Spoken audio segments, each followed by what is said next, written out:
Hi, Asahi here. Heroes are worse than the villains, but he will seek revenge for it all.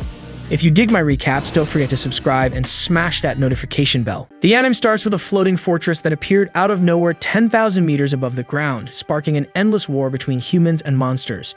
Luckily for humanity, the Dragon Guardians, with their blue, green, pink, yellow, and red rangers, are set to confront the nefarious monster army to put an end to this terrible battle that has become part of the Sunday weekly showdown, which has been attracting crowds to its events for 13 years. Despite all their power and prestige, the Rangers have to be cautious of the monster army's secret weapon, so they must enter this confrontation without a sense of already won. Speaking of our heroes, the Red Guardian is the first to appear to greet the frenzied fans. As always, the leader of the Ranger force is friendly to all seeking an autograph or a photo, and it is to this fantastic man that everyone entrusts the future of humanity, while the monster army gathers its forces in the gigantic floating fortress. At the event entrance, two presenters approach a boy walking down the corridor towards the spectacle, telling him that if he's aware of the risks but still wants to watch the show, he should proceed on his own. The boy looks around at the dozens of advertisements and announcements using the Guardian's image and finds this risk warning exaggerated because there haven't been any accidents involving civilians for years. Despite this, the woman informs him that it's protocol to issue this warning, so the young man comments that the two presenters seem too young to be in the Ranger force. The presenter says that anyone can join them because the Rangers are always looking for fresh blood, while handing him a pamphlet from the organization. The boy looks at the paper with some skepticism, and the girl adds that it's indeed easy to join the team, but being like the Guardians is something completely different. Holding the young man's hand, she says it ultimately depends on him. With the warning given, the young man begins to climb the stairs and crosses the underground passage until he reaches the first district of Amenagawa. The audience is distracted around the stadium until the monster army finally materializes inside the arena with its repugnant forces. At the forefront are the fighters known as Shadows, led by the feared Old Tora tiger. The crowd boos and curses the enemies as they throw dozens of cans of them until the heroes of the day arrive to the audience's delight. Full of confidence, the Red Guardian announces that this land belongs to humans and he will not allow these monsters to do as they please. Then the Dragon Guardians drive the crowd wild with their classic pose as the fight is about to begin. However, they will have to face the terrible Old Tora, a monster born from all the collective grudges of tigers in this world, who promises to punish the inhabitants of this planet as they deserve. To start, he will make all animals have tiger stripes and will turn this world into absolute chaos. As he instills fear in the attending humans, a monster tiger orders his shadows to attack. A fighter approaches a mother with her young daughter, but Suzukiri manages to prevent the worst with her lightsaber and asks Sakurama to take the spectators to a safe place. With his fury, Altoma shows his power and isolates the red and yellow Guardians several meters away. Confidently, he asks if that's all the Rangers have to offer, while the red one admits that this is the strongest monster he has ever faced. Not to be outdone, the green one hurls a gigantic rock at the enemy, who can't hold a rock of that size and is crushed by the Guardian, who boasts as his image appears on the stadium zeppelin. Despite this, Old Tora returns from the ashes laughing, so everyone realizes that perhaps the Guardians need to use the divine artifact to destroy this enemy. Feeling invincible, the monster begins his Tora transformation and turns into a 1990s Mitsubishi mini truck. To face all this power, the Rangers embrace each other and form the middle line, gathering strength to face head on a truck at 69 miles per hour. Despite the brilliant strategy, they are all violently thrown around the arena, and the crowd, which was once filled with hope, begins to fear for the lives of their heroes. A child shouts for the Dragon Guardians not to give up, and the Red One announces that as long as there is someone to protect, they will rise, no matter how many times. With that, the Ranger begins an attacking pose, and the Shadows retreat in fear upon realizing that the divine artifact will be used. One of the fighters advises that they use the classic strategy of returning to the fortress and rebuilding themselves as soon as they fire the dragon detonator, and another is eager for the loser's speech. Altoma is already worried because he didn't rehearse what to say when defeated, but soon the Guardians were ready to unleash the dragon's breath. The Shadows panic, but Fighter D gets tired of all this pathetic acting and stands in front of the blast. Just at the crucial moment of the fight, the Red Guardian announces the commercials. An hour before the showdown, the monsters were brainstorming in the floating fortress because they had no idea what monster to build for this week. One of them gives up trying and dozes off, while the radio announces that the battle is about to begin. The Shadows keep an eye out to see if they can get any ideas to assemble the monster, but nothing useful is being said. On the contrary, the presenter says that the monsters have a secret weapon, which is a lie. Furthermore, she says that this battle has been going on for 13 years, but in reality, the floating fortress was wiped out in the first year along with its leaders. But to serve as actors, the shadows were spared and are alive to this day. At this moment, it's announced that the Red Guardian had already arrived at the stadium, so Fighter Gi beats his chest and takes on the responsibility of creating the Monster of the Week, a super strong creature with a ripped physique. However, Fighter A says that abstract ideas do not cause a lasting impact, so this monster had to have some kind of theme.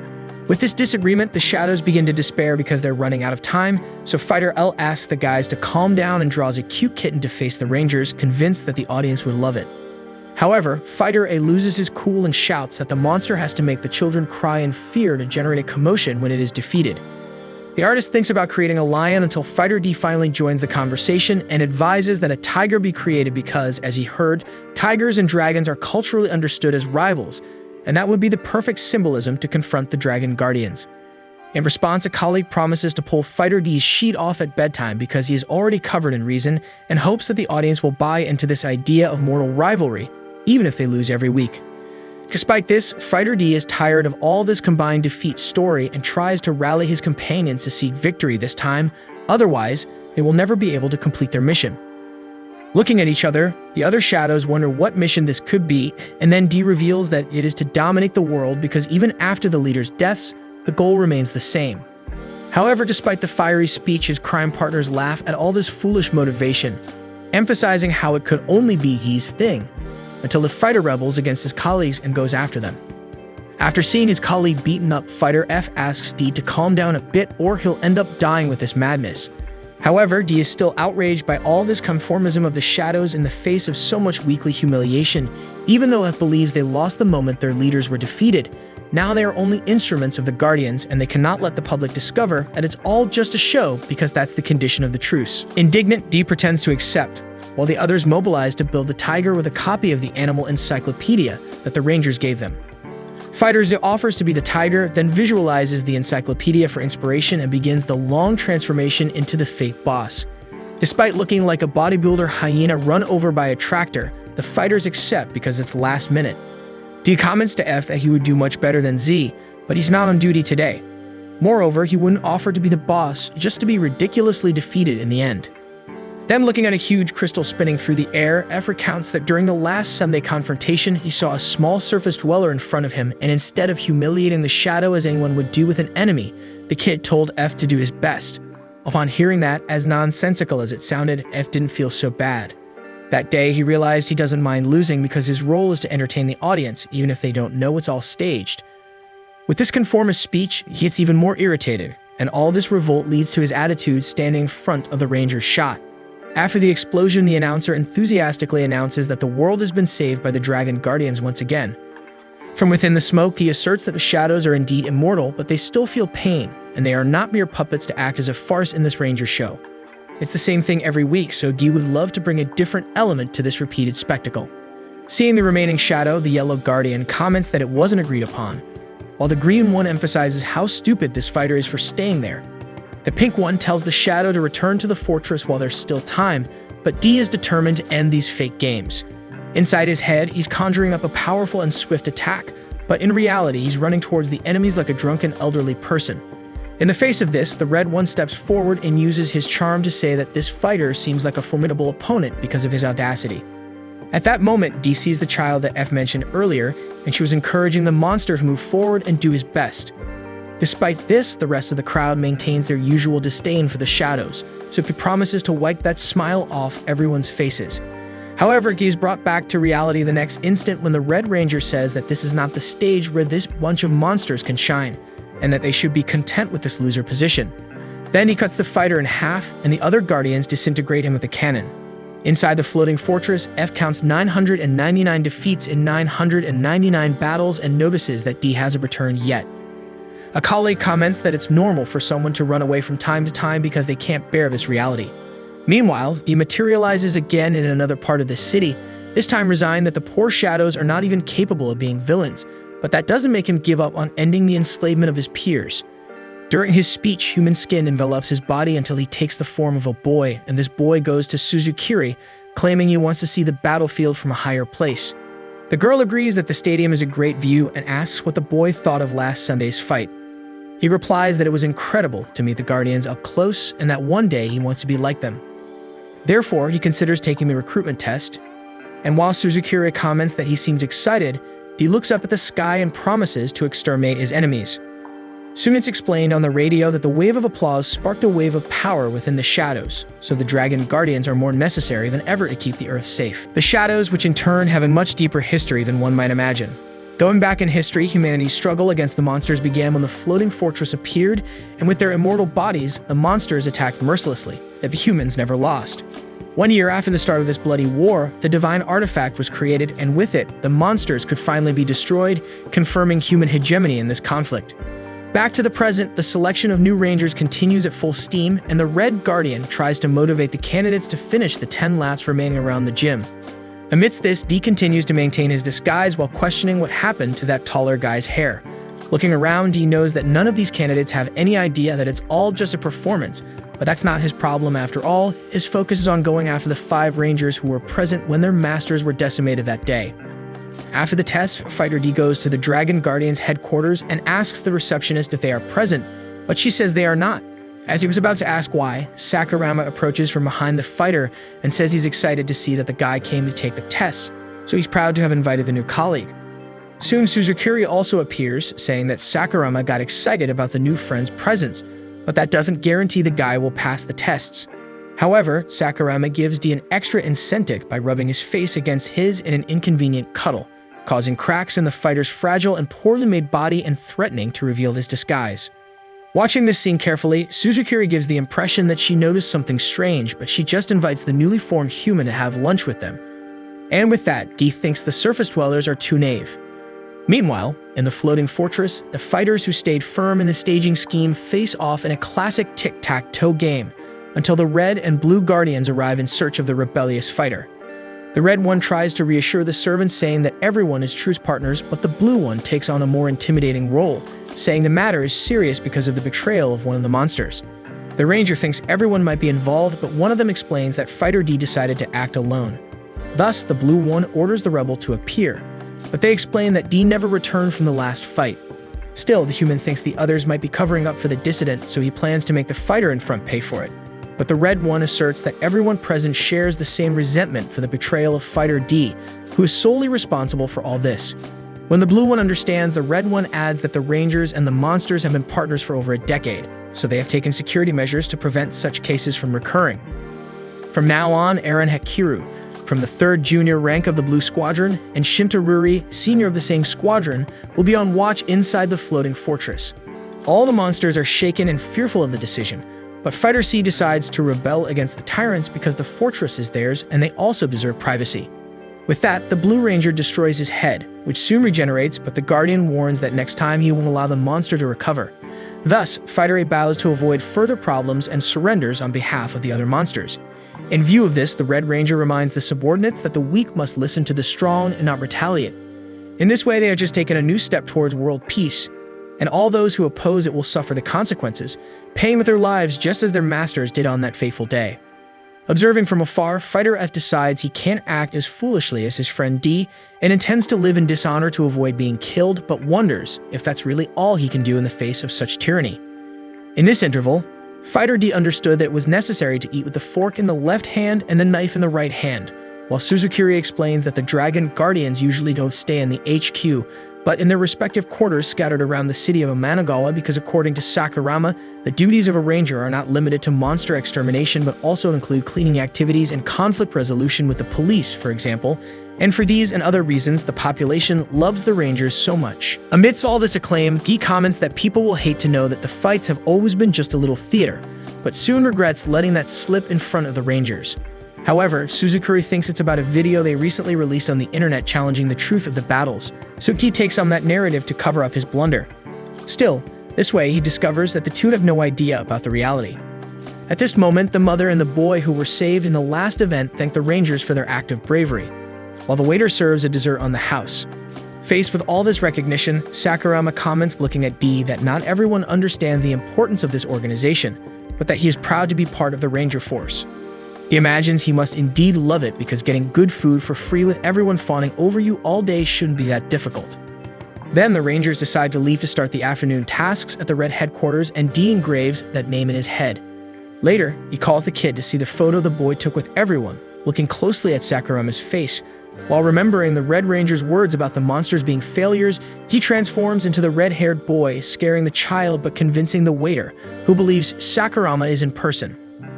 Later, at the Red Squadron headquarters, he tries to fit into his new skin and tries not to make any mistakes. Keeping calm, he needs to convince the girl to let him deliver the letter personally to the Red Ranger, because then he can use the knife he hides in his bag.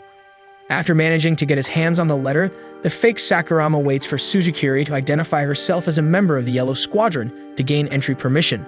As the gate opens, Du wonders if he will finally meet the Red Ranger face to face. As he enters, he becomes confused by the multitude of people wearing the same uniform. Therefore, he seeks assistance from his partner.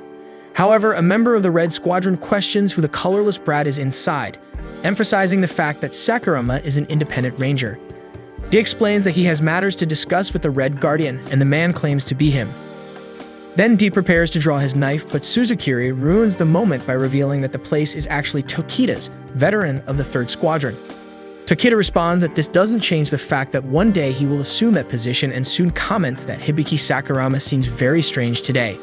Trying to maintain composure, D addresses the man as Tokida-san, although that's not how he usually refers to the veteran. Before the Red could explode, Suzukiri intervenes and ends the argument but instructs her partner to return the letter. Thus, she gives it to Tokida to deliver, saying it's a great mission for the future Red Guardian, and the clown is flattered, inviting the girl to join his squadron. Suzukiri mentions she prefers the freedom at work that the Yellows provide, but Tokida argues that the Reds are specialists in exterminating monsters, and that should be every Ranger's dream. He then asks if Sakurama agrees, and D recognizes each face present from past battles. Before the fighter can respond, his yellow partner calls him to leave, and the disguised monster manages to depart from that threatening place without being discovered. On the way out of the headquarters, D admires his concentration in that delicate moment because he knows those Rangers are powerful. Speaking of which, suddenly D comes across a poster revealing the name of the Red Guardian, Sase Akabane.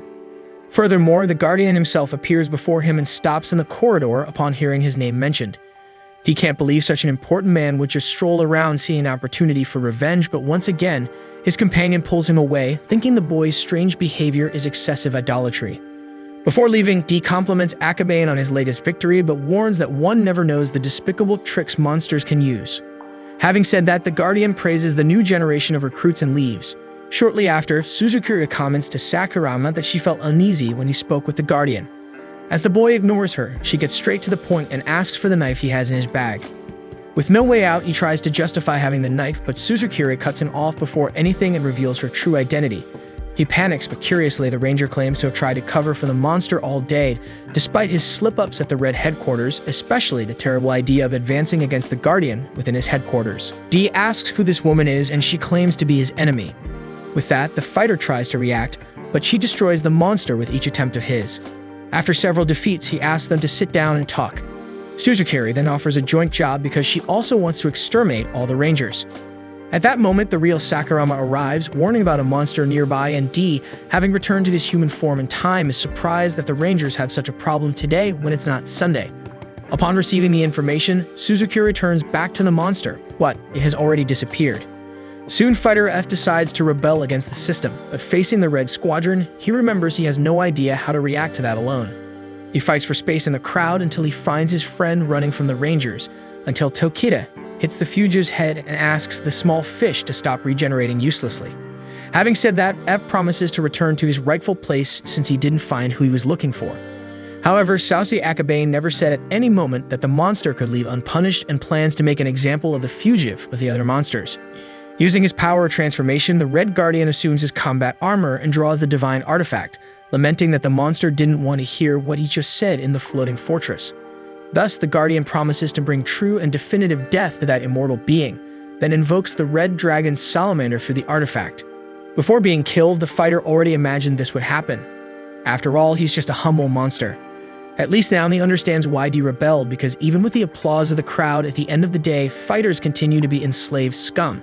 After his last thought, the supreme technique Yamada no Orochi had pulverized Fighter F. Even after death, F's spirit had the chance to apologize to his friend D because he fought and lost. However, compared to the last 13 years of meaningless existence, today he felt good until his last breath. Meanwhile, D observes the smoke from the explosion fill in the air. Observing the scene of the tragedy, Sakurama questions in fear what kind of divine artifact this is because it's different from any seen before. Attentive to everything, D recalls 12 years ago, and the Rangers climbed the floating fortress to warn the fighters that their leaders are no longer alive. Therefore, they have two options: keep fighting until a Ranger falls or make a deal to join forces with them. In the opinion of the Red Ranger, humans and monsters should unite to coexist. D gets angry at this memory and walks away without explanation, so Sakurama follows to see what's happening. Surprisingly, the Ranger mourns the death of the fighter, if D knew him, so D turns and asks what this talk is about. Without ceremony, Sakurama warns that the monsters don't stand a chance, so he asks D to give up whatever he's planning. D questions how the Ranger found out all this, and he explains that he overheard his conversation with Suzukiri while hiding. According to the Ranger, even if the fight continues, justice will prevail and the defeat of evil will come. This infuriates Fighter D even more, who wants to know what justice this is, where monsters have been enslaved for 12 years to act in a foolish farce, and he promises not to give up his goal of destroying this corrupt human institution. Suddenly, Sakurama raises an admission paper and informs D that he passed the recruitment test, so he will finally become a Ranger. According to the Ranger philosophy, the world is indeed unjust, but we can all change it from within, fairly and honestly, to create a society where humans and monsters live together in absolute peace. After his speech, the young man extends his hand to D to solidify this harmony, who refuses the handshake and makes it clear that they are enemies, and before disappearing from there, he says that Sakurama is not cut out to be a Ranger. Anyway, D can't fight the system without help, so he seeks out Suzukiri, who imagined that the monster would return to her at some point. Proudly, D makes it clear that he only came to find out how to defeat the Rangers, and that he will discard the girl without a second thought afterward, so she shows that she's not moved by this tough talk by cutting the monster with a kitchen knife. Furthermore, she threatens to report him if he continues to insist on being so stubborn and arrogant, so when he backs down, she informs him that the key to defeating the Rangers lies in the divine artifacts. There are 5 of them, which are transformation items for Dragon Guardians and give illusion powers to the user capable of destroying immortal monsters. Ranger Force may seem strong, but it depends on the 5 best members, and a touch in the right place can destabilize the entire structure. Anyway, D remembers that the Guardians are always well protected, so it's not like they can be caught off guard while sleeping. On the other hand, Suzukiri teaches that at a certain point the Guardians set aside the divine artifacts in the Sunday confrontation, because they can't bring real weapons to a performance. That said, soon Fighter D was striving to mimic the appearance of the Red Ranger, and Suzukiri asks why the monsters didn't do this before to spy on humans. And as the fighter takes too long, she asks him to turn into a chair. With that, D gets stressed and tells the girl to leave him alone. So he explains that he is capable of imitating surface beings, an ability that can change the course of this conflict. In a while, D already had the face of Sausage Akabane and was invading enemy territory. With Suzukiri giving instructions through the earpiece, he hears that he should go to a staircase to the right of the passage. D questions how she knows this, and she replies that it can be called feminine intuition. As the girl avoids answering all the important questions, D asks if she happens to be with the Rangers, not understanding why she's helping the monsters, who are always ostracized by humanity. So she asks back if he has ever watched any teenage drama, where the cliché is to pair the nerdy girl with a rebellious hunk from school, and even if there is competition in the middle of the movie, in the end, they always end up together. Suzukiri feels bad because the protagonists always win, and that's why she wants to help the monsters. This pathetic comparison irritates D even more, but the only help he has is this individual who spews nonsense. So the deal is to move forward and nothing more. Finding lower-ranking Red Rangers soon after, he notices the prestige that Akabane has within the regiment and feels a taste of victory, as everyone believed he was the Guardian. However, as D reached the mentioned staircase, a small monster seems attentive to the disguised fighter's steps, who should find the divine artifact at the end of the stairs. However, all he sees is Shunto Kita, surprised by the quick return of the Guardian. D argues that he came to use the artifact to transform again, so Takita makes way despite sensing the suspicious smell of deceit. The clown comments that it's impressive for the Guardian to be willing to face that rabble every week, but any reason is enough to kill the monsters, and soon Suzukiri tries to keep the fighter focused on the mission. Even annoyed with the speeches, D manages to open the door and encourages Takita to maintain the same mentality. Once inside the secret room, he finds it very ironic that the divine artifact is exposed as if it were a broom at Walmart, so he considers it a trap. But as arrogant as they are, the Rangers don't see the monsters as a threat, so he grabs the weapon while swearing to make the enemies regret their arrogance. However, Takeda returns and shoots the supposed Akabane in the head, attracted by the suspicious smell of the boss. D comments to the sniffer dog that if it were the true Red, he would have died, but Takeda has a good point. If it were the true Red, he would never fall for this surprise attack. With no way out, D threatens to attack the ranger, but he shoots the monster in the head with every step he takes, keeping the fighter in check. Despite the visible superiority, Takeda shudders at the regenerative power of this creature. But it's precisely the fear of dying that creates the need to evolve, according to the ranger. That's why humans stay on top without any sign of threat from the pathetic monsters, who until today are subjugated as slaves. Firing away, Takeda nearly loses his breath with satisfaction, while D nearly loses his head from having to restore it so much. With the fighter down, the human grabs the artifact to turn that monster to dust. D questions that just anyone can use this gadget, something Takeda doesn't know, but he's willing to find out right now. Thus, D begs for his life, surprising the human to some extent, but it's not just pleading that the fighter has to offer. Displaying a belt full of dynamite, D convinces the ranger to have empathy and drop the artifact for a civilized conversation. However, as Takeda knows all too well, monsters don't die, so detonating an explosive won't make D kamikaze, but it does make Takeda soaked in human flesh.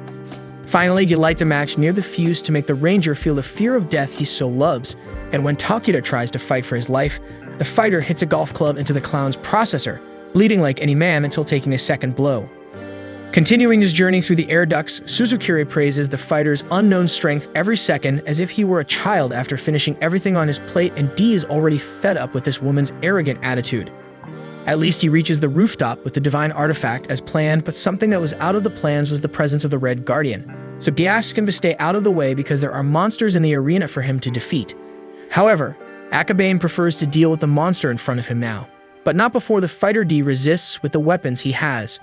The Guardian plays around with the monster's inefficient resistance, but D doesn't give up until he takes his persistence to another level, knocking down a huge water reservoir with his seemingly out-of-battle arm. Remembering the good old baseball days, Akabane hits a home run on the huge sphere and sends it into space, and with the pipe he used as a bat, he tears off the monster's arm holding the artifact. D throws himself down the building to retrieve the weapon that can turn the game around, but he had to let his arm fall to save the chance of victory. Akabane praises the enemy's persistence, but sees that he's not even fit to be a supporting actor in villain's play. D thinks he's doing too well to be seen as garbage, but the Guardian laughs and says it doesn't make sense to kill a monster for nothing far from the cameras and the public, so this fight is paying off so much. Speaking of which, Tatuna TV station helicopter arrives at the scene to broadcast the Red's pursuit of the runaway monster, and now that millions of people are watching the fight, the ranger can beat him up without holding back. To everyone's surprise, Akabane feels the injuries suffered by the tiger monster last week and becomes vulnerable, until the rest of the Dragon Guardians show up to save the day. They ask if the Red is okay, but he was actually just acting for his team's triumphant arrival. With everyone in position, Akabane gives the usual speech about the Rangers' unity to save humanity from evil, while the Yellow rejoices at being the last monster before going home. The Pink Guardian questions if it's the same fighter from last week rebelling again, and although the Red isn't sure because they all look alike, he decides to kill the enemy just in case with the divine artifact. However, the other Rangers think that resorting to this weapon every time is getting repetitive, and finally the Green has a different idea for the end of this show, offering to capture the opponent because it would be a waste to eliminate such great talent. The broadcasters transmit the surprise with excitement, but as the monster refuses the proposal on the spot, the Red also doesn't hesitate to order the opponent's death. Finally, the Blue Ranger activates the artifact and turns D into a ball of air that floats away with the wind.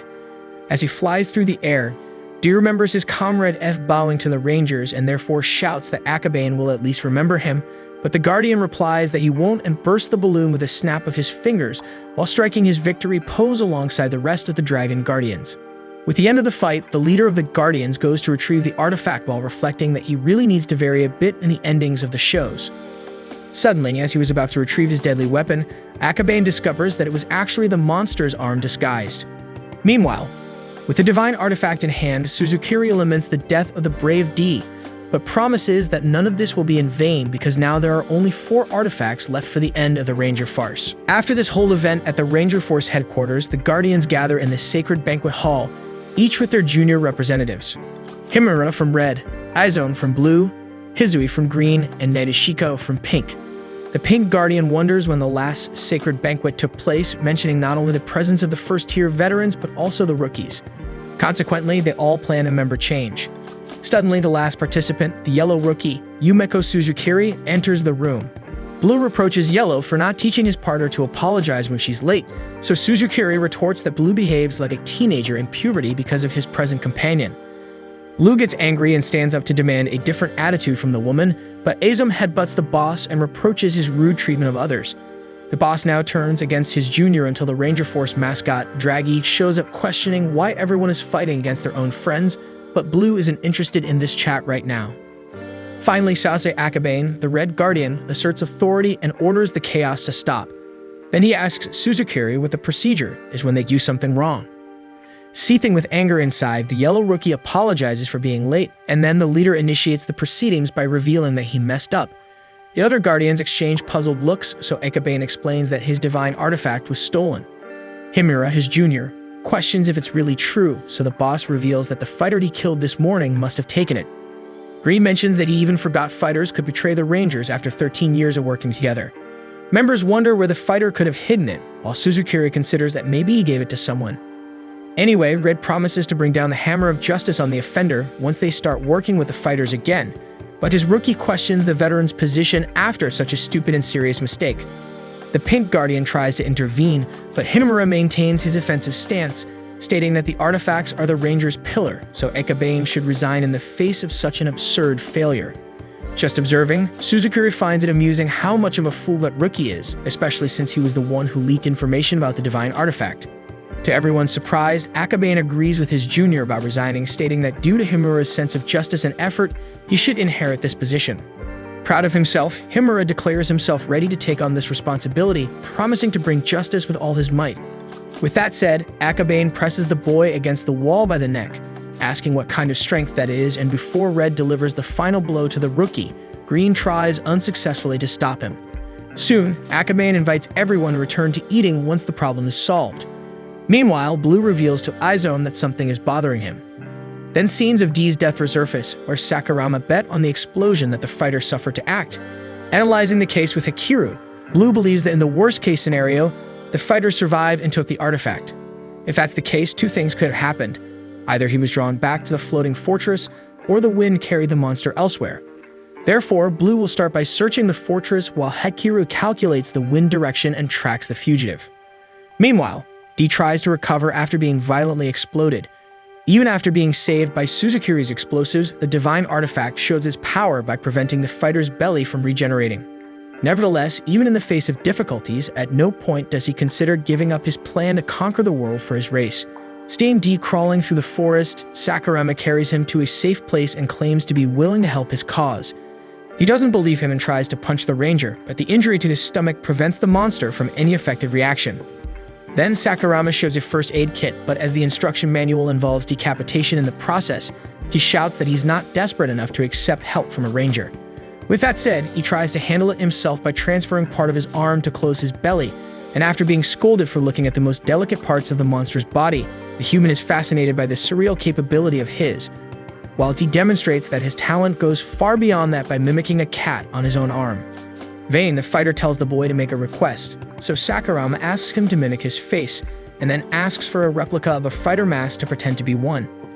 He takes offense at this and questions if the human can endure being exploded and walk around, but it seems that Sakurama can't do that. So the boy takes off the mask and reveals that he actually wants to learn more about the monsters because since he was a child, he has been committed to doing the right thing, like when he saved a kitten from a crow's claws.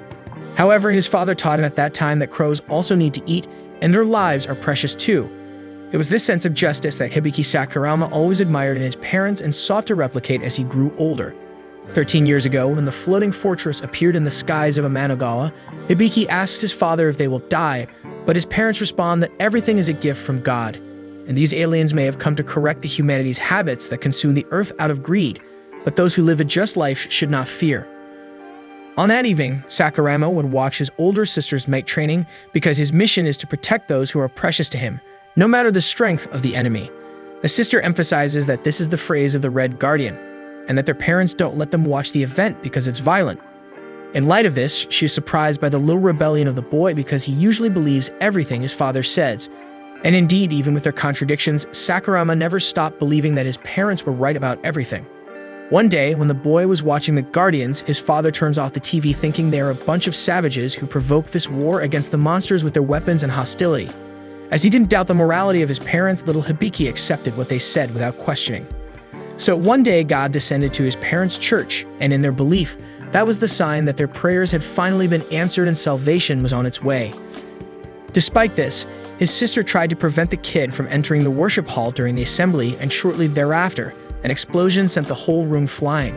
When Hibiki went to see what happened, all the worshippers were dead in front of a monster disguised as God, who promised salvation to those who showed faith in him.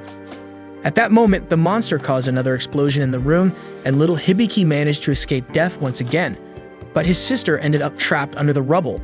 The false god asked for forgiveness for the suffering he caused to the girl, then promised to end her pain. In the meantime, Hibiki tried to imitate his greatest idol, the Red Guardian, to save his little sister. But in the end, we all know there wasn't much hope. After Sakurama announced the end of the story, Dee complained that this story took longer than the Lord of the Rings trilogy, and that it would have leaked already if he hadn't been injured. The young man apologized and asked the fighter's real name, who claimed he would only reveal his identity over his own dead body, reminding him that he massacred that fake clown named Tokita. Sakurama was impressed and mentioned that he was the veteran of the 3rd Squadron, simply the 5th strongest member of the Red Squadron. Upon hearing this, the fighter filled with vanity, while the human recognized that he had underestimated the monster, and the two entered into a spiral of frantic admiration over this surprising feat. Until at the peak of the euphoria, the monster's final statement was that he, the mighty fighter D, would defeat humanity. Thus, Sakurama wrote down the fighter's name in his notebook and apologized for the mistake, but said he would do it again if it meant stopping this senseless war. Next, he was going to ask a favor from the monster, but Hikiru approached the scene, begging the damn monster to appear soon because he couldn't stand being covered in leaves anymore. Soon, Sakurama introduced himself as an independent ranger and informed that he had kidnapped a fighter, leading the Blue Squadron Ranger to the opposite corner of D. Sakurama spent as much time as he could stalling Hikiru, purposefully making wrong turns, but the Scythe Ranger showed that he would not tolerate any more mistakes of that kind. Suddenly, D himself appeared in front of his pursuer and asked if he was a veteran, since he was from the 3rd Squadron, and as soon as Hikiru explained that he was one rank below, D realized it would be a breeze to finish him off, so he called out the 3 down there for a showdown.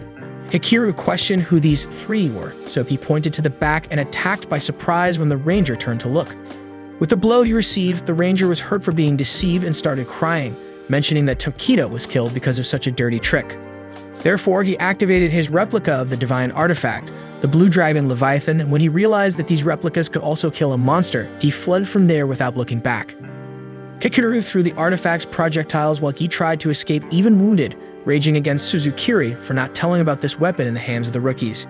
Anyway, he noticed that he would have to get rid of it alone, but the battlefield wasn't favorable, because the enemy devastated everything around that sinister weapon. However, the fighter took advantage of a moment of distraction from the opponent to steal his divine artifact, but when preparing to use the equipment, he burned the monster's hand and forced him to let go.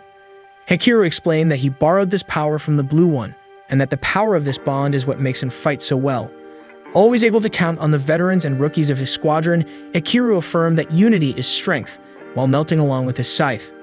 However, far from this meager discourse, D ran like never before to save his life, until he met Sakurama on the way and after some time, took him hostage to demand Hikiru's divine artifact. Hikiru considered that they might have swapped identities with the monster's ability, but as he didn't know the truth, he tried the only way to find out by approaching with the replica in his hand.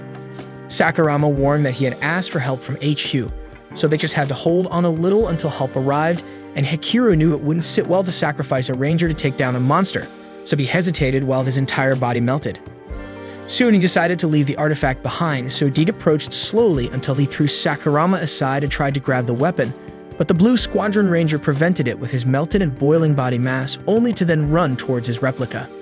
At the same moment, D used his own right arm for ambush to delay the boy, and when he finally got close to the weapon, Sakurama retrieved it for himself. Then he cut off D's neck and ended the fight, but his right arm was regenerating like a monster's. Finally, the supposed Sakurama thanked his fellow ranger for his help and stated that this is the true power of the bond he was looking for, moving Hikiru. At the end of the cliff, the real Sakurama gradually recovered his form while celebrating that everything had gone well. Before being rescued by a helicopter, he formed the conspiracy with the monster that would result in this crazy strategy. First of all, he cut off his own arm and then asked D to follow his plan to the letter if he wanted to survive.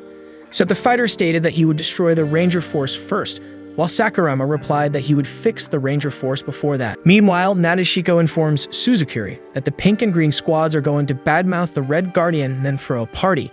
So he invites the representative of the yellow team. However, Suzukuri responds that she'll have to pass this time since she's going to watch the TV show she recorded. With that said, when the Pink Ranger passes by, Suzukuri remarks that her presence is useless there, and that actually Pink wants Sakurama. In response, Pink warns that if Suzukuri wants to level up, she should be less rude. Back to Sakurama, the Independent Ranger wishes luck to D, who is going to take his place in society. At the same time, the fighter hopes the human doesn't just die aimlessly out there, get him into trouble. Upon returning from his trip, he reflects on how he abandoned choices and almost lost his life that he doesn't even know who he should defeat yet. As he begins his life as Sakurama, he spends the night in the man's room and notices how noisy the place is. His disguise was perfect, but it still caused pain to the monster. Perhaps it's the scar left by the artifact's shot. Then D remembers Sakurama saying that a monster attacked him and his sister, and they were supposed to have died with their parents that day. However, the Blue Guardian saved them both and raised them after retiring like a true hero. This admiration fueled Hibiki's entry into the Ranger Force. With that said, he sarcastically remarks that in the end, the human found out it was all just a mere act. Indeed, Sakurama wanted to tell everything when he found out, but when he scheduled a press conference, he was attacked by unknown assailants. Because of this event, Sakurama doesn't know to what extent the Rangers are willing to keep their secrets, and he believes that his sister may be in danger if he continues investigating. Regardless, the man is willing to give up everything in pursuit of this goal. So until then, Fighter D needs to take his place in human society. D comments that ending a war is simple because it only requires defeating its enemies. As his leader used to say, monsters don't have the right to a full life, so they must reclaim planet Earth and live freely. At least that's the only way D knows to confront this situation. Sakurama asks what the monster intends to do after defeating the Rangers and achieving this so-called freedom, but the harsh truth is that the fighter doesn't care about what comes after because his total focus is on defeating the Dragon Guardians along with the Rangers. Trying to adapt to his new routine filled with gadgets he's never seen before, the monster lifts a notebook in an attempt to figure out what that noise is inside the device. Suddenly, someone knocks hard on the door, startling D, who drops the device, breaking it. At that moment, he remembers that Sakurama had described his relationship with all of his colleagues on a computer in the room, so D sees that everything has gone downhill. To try to recover the data, he begs a ranger to fix his PC. The ranger agrees but warns that this type of repair is not his specialty. To push it a bit further, the fake Sakurama asks the guy to check the noise in his room, and this time the blue one asks for a favor in return, giving some identities for the other to distribute among the independent rangers. Leaving the colleague's office, he considers him too good for a ranger, so he decides to annihilate him last during the revolution. Suddenly, another colleague arrives congratulating Sakurama for the good work, then he quickly checks the identities and sees that it's Yamato. D asks Yamato when they can leave there, but the other explains that it's impossible when training begins, so it's good to get used to underground life. Surprised, D asks to analyze the layout of the place and discovers that he's housed in a white dragon's nest. He asks how to meet the Dragon Guardian, so Yamato explains that the only alternative for an independent ranger is to win fights, survive, and be chosen by one of the 5 squads. Hearing this, D gets upset, thinking that Sakurama put him in a terrible position too far from his goal. In the meantime, Yamato continues, saying that he also dreamed of being a ranger, maybe even guardian, and being flattered by the girls. However, people preferred Akabane and shattered his dream into pieces. Without paying much attention to his colleagues' drama, D wonders if all the apprentices are like this. Then the ranger calls the supposed Sakurama to the cafeteria, where the others will be. Downstairs, he tries to deliver the document from Angelica Yukino, but the girl is stressed out and dismisses any interaction. On the other side of the table, Renrin Akebayashi complained that he looked terrible in the photo he took. Angelica loses patience and leaves the table, while Angel Yushikubo arrives and confesses that she wanted to get along with the ranger who got up. But it's certainly not possible since the two are competitors. Still, Renrin comments that despite what Sakurama said, he was the first to defeat a monster. Pretending to know what it's about, D throws some random topic about righteousness, making the girls wonder what's going on. After that, the disguised fighter hands over the identity to another colleague, this time Sojiro Ichikawa. Ichikawa thinks he looks too young in the photo they're using, as he's an old member of the organization and has aged. Nearby, Tsukasa Shippu calls Sakurama to work out tonight, but the fighter refuses. After that, D heads to another colleague to deliver another identity. However, as he was about to hand it over to the respective owner, the boy almost hits him in the face, making it clear that no one should address him whenever they feel like it. This ranger's name is Kai Xian, who takes his identity and walks away without giving any explanation to the knockdown colleague. He gets angry at that man's behavior, while Renren warns that it's not a good idea to try to approach Kai at this moment. Moreover, when the fighter tries to retrieve the other identities, two more independent rangers show up to mess with Sakurama. Aigen Yurab thinks the redhead is too cocky after defeating the fighter, while Rama Rakamuga hands over his friend's ID without saying anything else. Before leaving, Red warns that Sakurama should stop spreading rumors that he's been talking to monsters. At this moment, D remembers that Sakurama said that all of his colleagues are cool, and so he understands his companion better thanks to how others see him.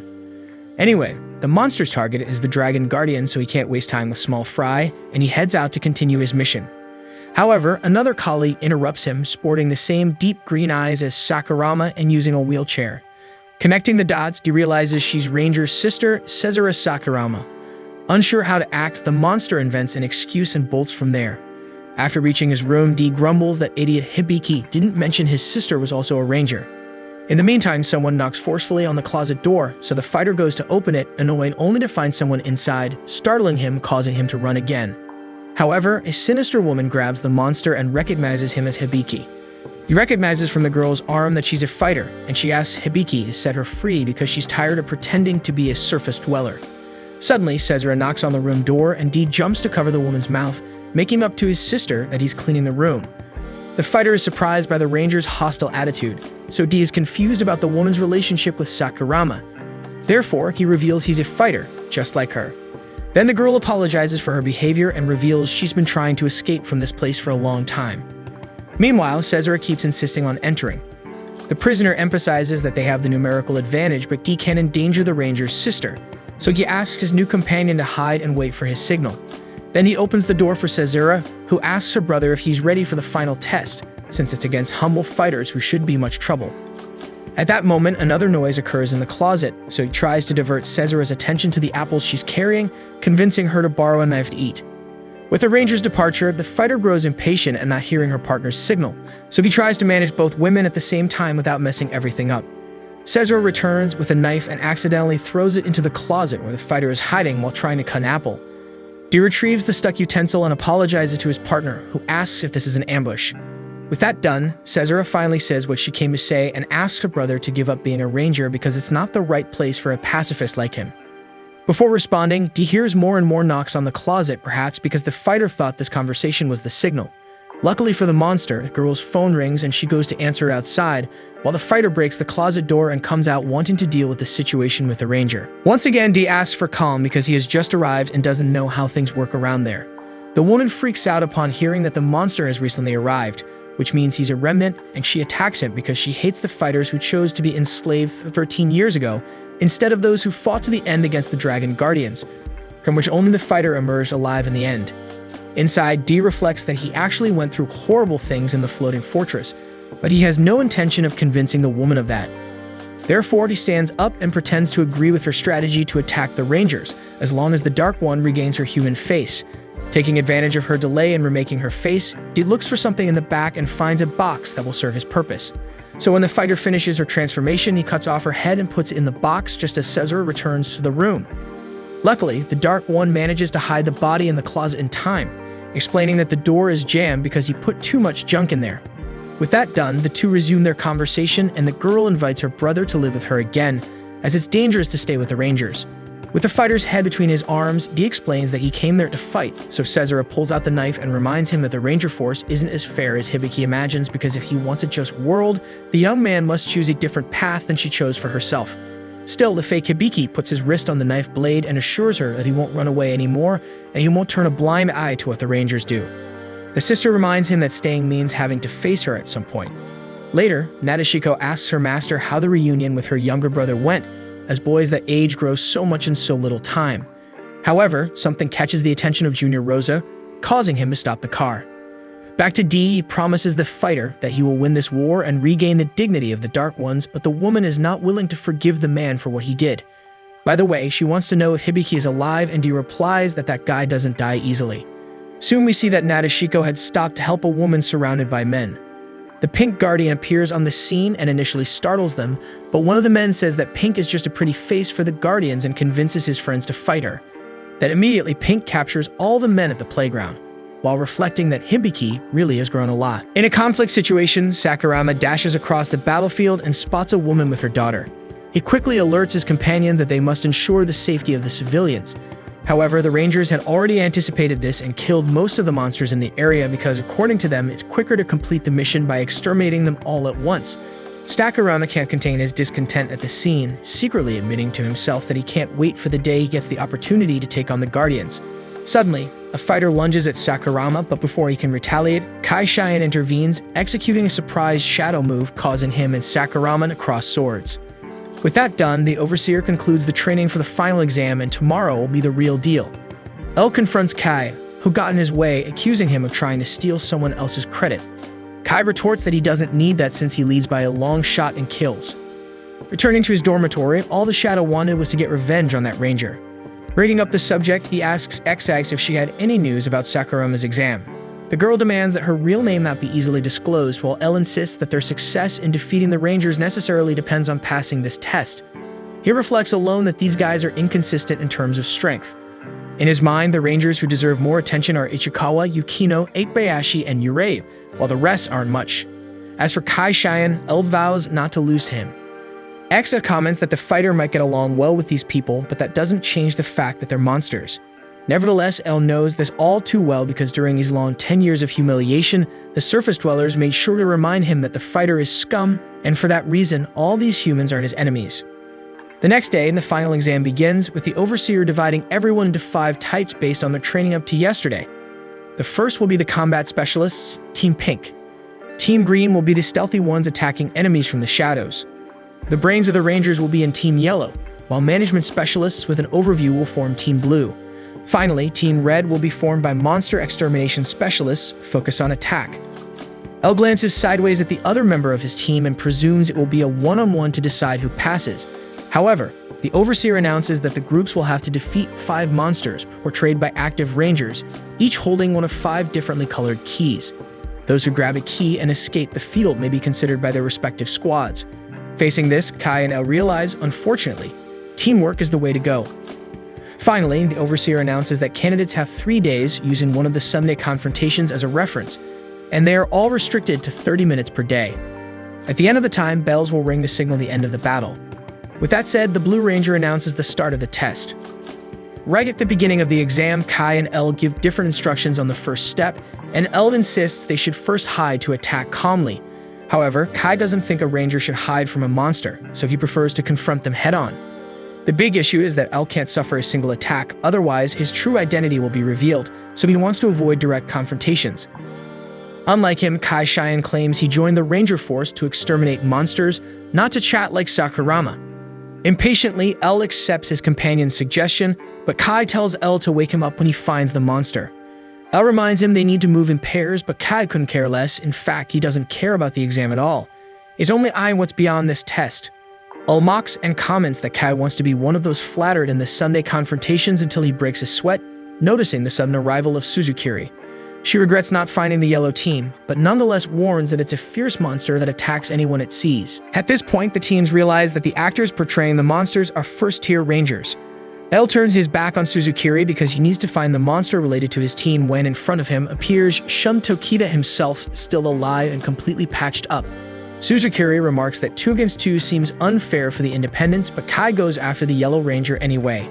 Suddenly, Kurusu appears with a truck and runs over the monster, but Suzukiri is more alive than ever behind the yellow team, regretting that she won't be able to play with Sakurama for a bit. Meanwhile, the green team hides. Eb goes after the clown and Kai Cheyenne, who were facing off on the battlefield, until the 3rd-tier red is disarmed. Then Kai mocks the fact that Takeda was beaten and humiliated by a mere fighter, thus bringing disgrace to the Rangers. He attacks the rival as he says this, but Takeda reacts and hits Kai numerous times with force, incapacitating the independent Ranger. Sakurama arrives at this moment and sees the sorry state of his partner. While the exam monster says they don't need to care about him after all, he's injured and defenseless. Despite this, Takeda insists that at this rate, the candidates will lose badly. The fake Sakurama stands still looking at the ranger, unsure of what to do, and the enemy comments that this behavior reminds him of the last time they played at the orphanage. And it seems the boy who only wanted to be a hero has finally grown up. L takes another look at Kai and realizes he will have to deal with this fight alone, but he still can't afford to be hit to avoid being discovered. Remembering the conversation with Sakurama, L had received a weapon from the Rangers made by the Yellow Squad called the Dragon Device. Since he only had bad memories with it, L tried to break the thing. But now he had the device in his hands and used it against the Red Ranger, who fought back in the same manner. However, to everyone's surprise, Kai reacts and attacks Takeda once again, engaging in a new duel of laser swords. Takeda gains the upper hand again, while L notices a fire extinguisher on one of the columns and shoots at the enemy to distract him, then hits the extinguisher. With smoke covering the entire place, L calls for Kai to retreat and regroup, but the injured ranger refuses to take orders, especially since he needs to continue if he wants to earn an official rank. Otherwise, he won't be able to defeat that monster. L doesn't know what monster he's referring to, but Kai isn't in the mood for conversation, so he breaks free from his companion and goes after the enemy. Suddenly, L remembers listening to the radio with a colleague at the floating fortress, so he gives a brief smile. Then he tries to call Kai one last time to retreat, but as the boy insists on his attack, L runs away and says Kai can do whatever he wants. After all, he doesn't even care about his companion. With that said, the two rangers engage in a duel, and Takeda continues to have the upper hand, disregarding the candidate's chances of passing the exam. Using his device, the clown almost hits Kai, and in the end fires at a car that explodes and isolates the independent, even more wounded. This time, the Red Ranger approaches the candidate with all the freedom and begins to kick him in the face, wanting to know where all that bravado from a moment ago went. Meanwhile, a van approaches at high speed, along with another individual. Kai gets up again, almost powerless, and Takeda was about to finish him off, but the van arrives, smashing everything and ruining the plans of the red monster. With that, he grumbles that Hisui the Green Jr. interfered with him, but the Green argues that Takeda's guide was in the way, so he was dealt with. Right behind, the Green team remains hidden, while Al questions whether Takeda will return to his monster role, because a monster wouldn't say that. After all, what matters at the end of the day is that you win, no matter how, because every winner is forgiven and the losers turn to dust. Keion Hisui is fed up because she just wanted to go home, but she still has to deal with those two. Takeda asks what Sakurama will do in the face of two monster actors, who happen to be 100 times worse than the real ones, but L doesn't seem scared at any moment and joins the green team to fight against the rivals. Angel Ikusuba was seriously injured and seemed like she wouldn't last long in combat, but she refuses to give up. For some reason, L asks each of his companions if they know how to draw. The two men say they're a disaster at it, and lastly, he asks the woman in the group. In the meantime, Hisui comments to Takeda that he got lucky because he's from the 3rd tier and won't have to repeat this crap next year, but he assures her that by then he'll already be on the top shelf. Then the candidates explode 2 more fire extinguishers, covering the surroundings in smoke again and further testing the veteran's patience. In the midst of the dimness, Hisui accidentally attacks Takeda, showing that they really have no idea where their targets are. A little further on, it's the Red's turn to attack the Green, but a smirk on the clown's face shows that maybe it wasn't unintentional. Earlier, Angel said she wasn't good at drawing, but L considers it a great attempt, considering they're in the midst of smoke. Then she asks what Sakurama will do with the drawing of those two in hand. Back to the present, the supposed Takeda tries to hit Hisui once again, and this time the Green Jr. loses her patience and fights back. Takeda has no idea what the woman is doing, but she's determined to get revenge on her subordinate. In the meantime, L turns the tables and this time tells Kai to stay in the corner and not interfere, and the Ranger even tries to get angry, but he's not even capable of that. L concludes by saying that he also doesn't fight alongside anyone, especially not with weaklings like Kai. Back in the midst of the smoke, Takeda had suffered a punishment from the Green Jr. and was now injured, so L takes advantage and shoots him, focusing on the left side where he can't see. The Red Ranger struggles not to be at a disadvantage and manages to approach his adversary again, but L flees to the shadows once more and starts telling Kai to stay out of the fight because he'll be fine alone, provoking his teammate to react. So when Takeda thinks he found Sakurama, a new extinguisher was destroyed on the ground, and L's memories recall the radio, where 2 people acted contrary to what was ordered. With that in mind, L realizes that Kai has the same mindset, so he puts the Ranger back into the fight by telling him not to do that. With numerical advantage, the red team starts turning the tide of the fight until Hisui resurfaces and finishes her revenge against Takeda, defeating him easily. Then she does the same with Kai, and L realizes there's no way out now. The girl goes after the fake ranger and almost finishes him off, but Ichikawa manages to prevent the worst, and Angel joins the action, bringing down the Green Jr. Then El takes advantage of the fact that the Green team has regrouped against their monster and turns his attention back to Tokita. At the same time, Kai recovers and grabs the legs of the red monster, giving room for the fighter to land a solid blow on his enemy. Tokita complains that the head doesn't count, but El couldn't care less. However, the bell rings and decrees the end of the first day of the exam, leaving the final moment for later. Soon returning to a safe zone, Yukino is furious about the situation they'd just been through because she joined the Rangers to fight monsters, not those guys. Meanwhile, Angel Yusakubo falls weak, questioning if he'll be able to endure 2 more days in this situation. Arrogant as ever, Kai Cheyenne tells the weaklings to go home since they're so afraid. Urabe can't shake off the monstrous appearance of that ranger who appeared to him Komashi Azone. Then he summons Ranmaru to return to their quarters because they need to have a meeting. El comments that those two are always together, and Yamato reveals that they're childhood friends. In another corner of the room, Renren complains that Shippu said he hadn't trained enough, so he locked himself in the training room. Suddenly, El sees Fighter XX running through the Ranger installation corridors, so he goes after her before a tragedy occurs. Kai calls the guy and tells him they need to talk, but the fake Sakurama had already mentioned he was in a hurry, and now he needs to find Fighter as soon as possible. After a while, El finds XX making noise with the pipes and pulls her back to her room, telling her to return to the fortress while shoving her into the closet. After doing that, he returns to Kai, who asks if the Sakurama in front of him is the one who talks nonsense about reconciling with the monsters, or if it's the one he saw during the test, because only by knowing the truth can they work together tomorrow. Speaking of which, when the bell rang to end the first day of the final test, Tokita and Kai continued grappling on the ground even with the ceasefire warning. The clown was getting the upper hand until El intervened with his sword, because despite how his partner acted, they're still a team. Tokita doesn't like this idea of team that the young man keeps talking about, while Kai mentions that the key is on the back of the Red Ranger's belt. Kanon Hizui shows up to put an end to the nonsense, and she takes the clown away with her. El reflects that there was only one key, and if Tokita is telling the truth, each one needs one. Thus, it would be a battle between the 2 members of the same squad. In other words, El versus Kai Cheyenne will decide between themselves who passes. For the sake of everyone, the fighter promises to crush Kei's dreams. Meanwhile, upon arriving at Sakurama's room, the ranger who was supposed to fix his friend's closet saw that the hole was irreparable, so he removes the door to replace it. However, he finds XX inside and even cuts the girl's hand, who is defenseless against the enemy. Cornering the opponent, the man asks her not to resist and to stay quiet, and she is sure that this is her end, but the man deactivates his laser sword and states that he will help her escape. XX is suspicious and warns that she won't fall for that, and the human laughs as he explains that he even joined the Ranger Force but was never a fan of fighting, so he took on the maintenance position. Returning to the fake Sakurama, he tells Kai that 13 years ago, he and his sister were in danger when a monster named Deuce attacked everyone, but the Blue Guardians saved them. That's why Hibiki wanted to join the Rangers. Kai asks more about this so-called monster Deuce, and El feels it's going wrong because he only knew how to tell that story up to that point. So he improvises and says that it all happened suddenly, so he's not sure. But it seems to be one of the leaders. Having said that, Kai reveals that he has scores to settle with him because they killed his older brother.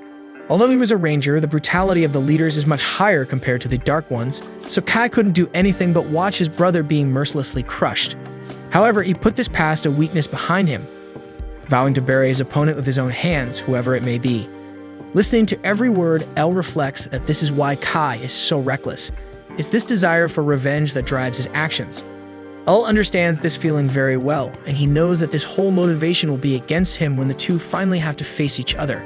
To try to spare the monster, El considers that perhaps this leader has already been defeated by the Guardians, but Kai obsessively watched the Sunday confrontations and never saw any records of this creature. For some reason, only incompetent leaders emerge in this event. Kai needs the real bosses alive so he can fulfill his 4-year-old revenge. Surprised, El asks if his brother didn't die 13 years ago because the Guardians defeated all the monster leaders at that time, but his partner reaffirms that this scar is more recent. And it was this disbelief that the leaders still existed that made no one believe Kai Cheyenne's testimony about the death of his older brother. In short, El found out that there are probably still monster leaders somewhere, and at first he thinks of asking XX if she knows anything about it. Meanwhile, she is being convinced by the Blue Ranger that there is a peaceful way to resolve this matter until an energy shot hits the man's rib and ends his life. At the door of the room, XX notices that it is Lord Peltrola, also known to some as Deuce, responding to a distress signal that the Dark One sent through the pipes. She feels honored to have been rescued by a leader personally. Peltrola regrets that his dear XX was forced to be trapped in this lamentable situation, just like him. He remembers that XX, before dying and ascending to heaven, left a phrase saying that war is tragic, it shouldn't exist in this world, wishing for a peaceful world where we don't have to resort to violent means. Hearing this, the girl trembles with fear and prays for L to undo his impersonation and escape as soon as possible. Speaking of L, he thinks that the expectation of the fight between him and Kai is becoming more exciting, especially now with the weight of the young human's family drama. Just to see his companion's angry face, the Dark One plans to betray him at the last minute he can. So he asks XX if she doesn't find this idea fun, but no one answers.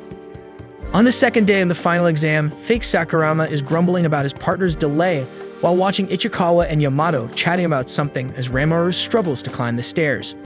L notices that things are going south for him. Just then, Blue Jr., Komachi Aizo, asks if Sakurama is the one from the Red Squadron that Izui mentioned.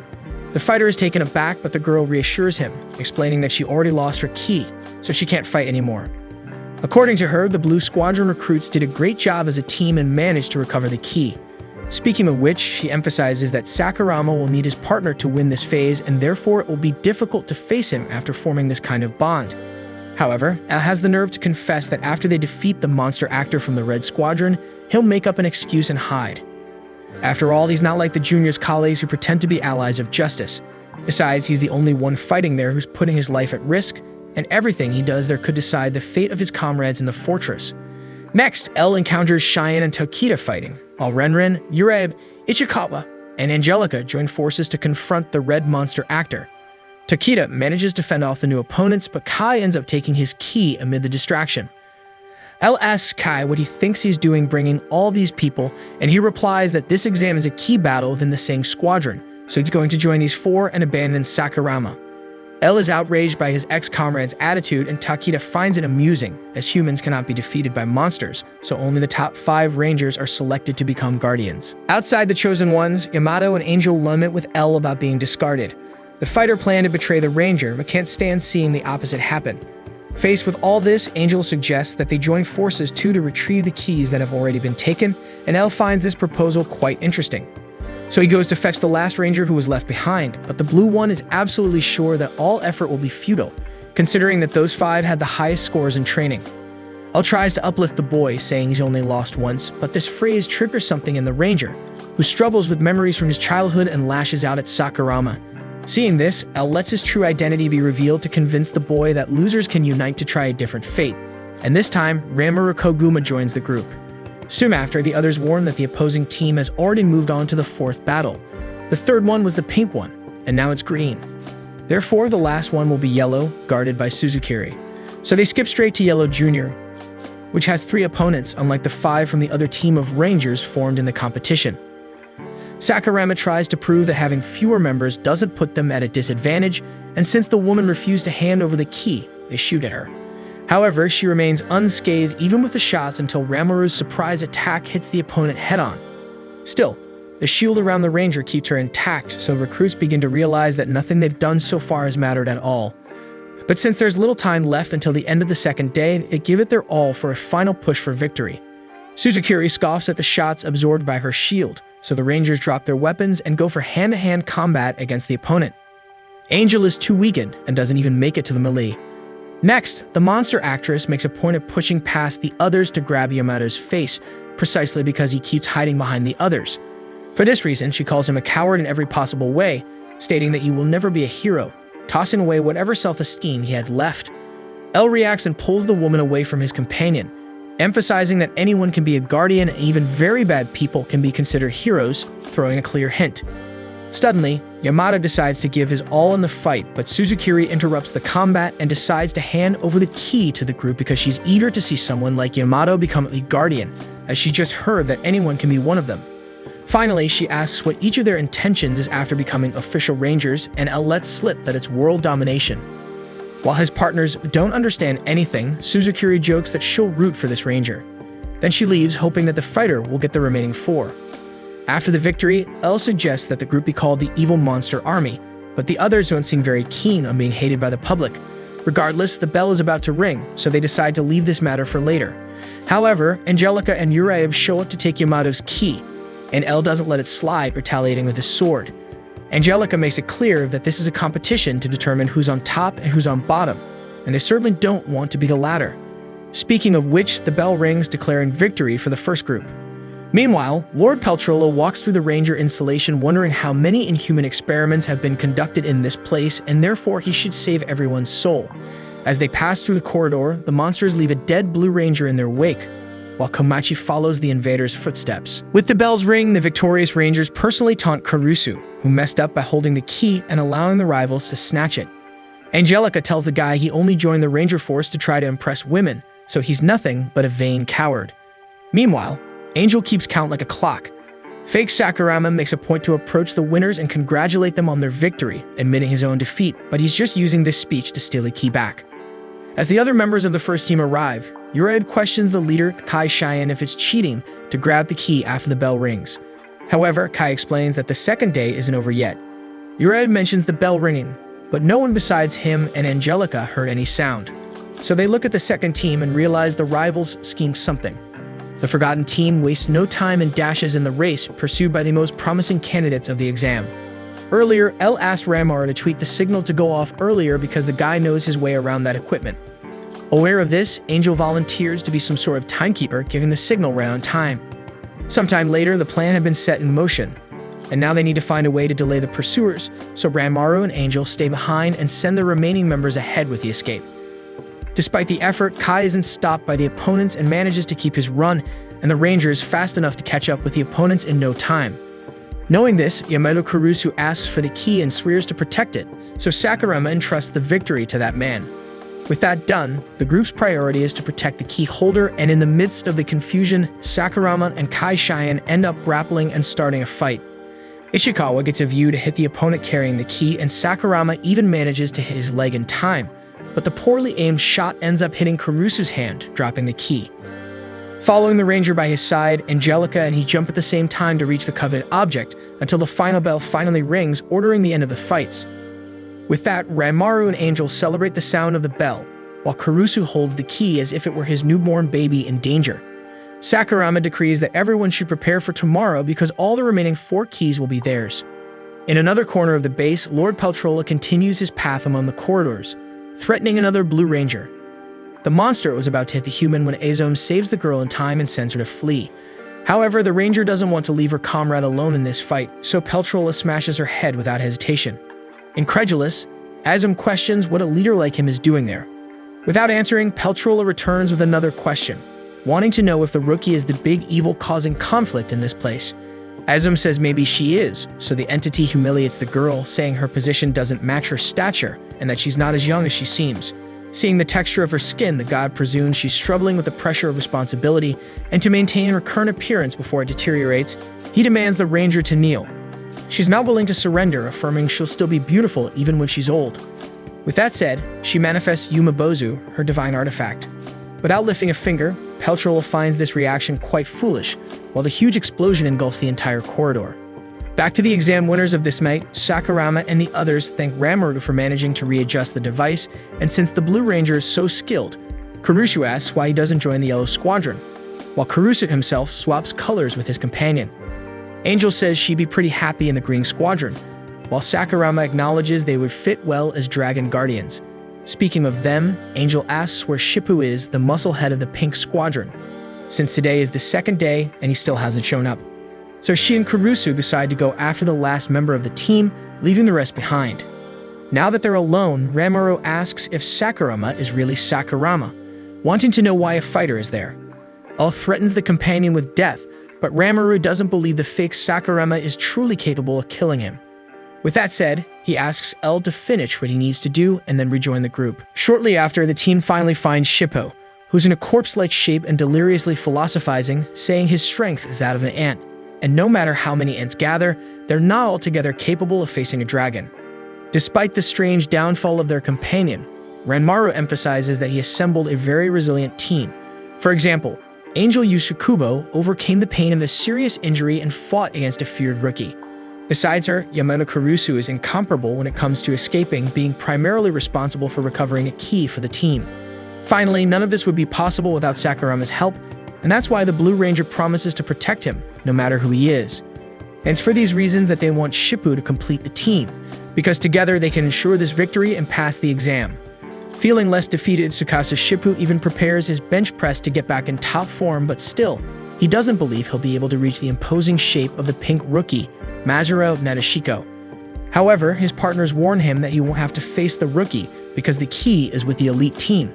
These words fit like a glove in the ears of the Pink Ranger, who regains his original muscularity and promises that there are no opponents for him from now on.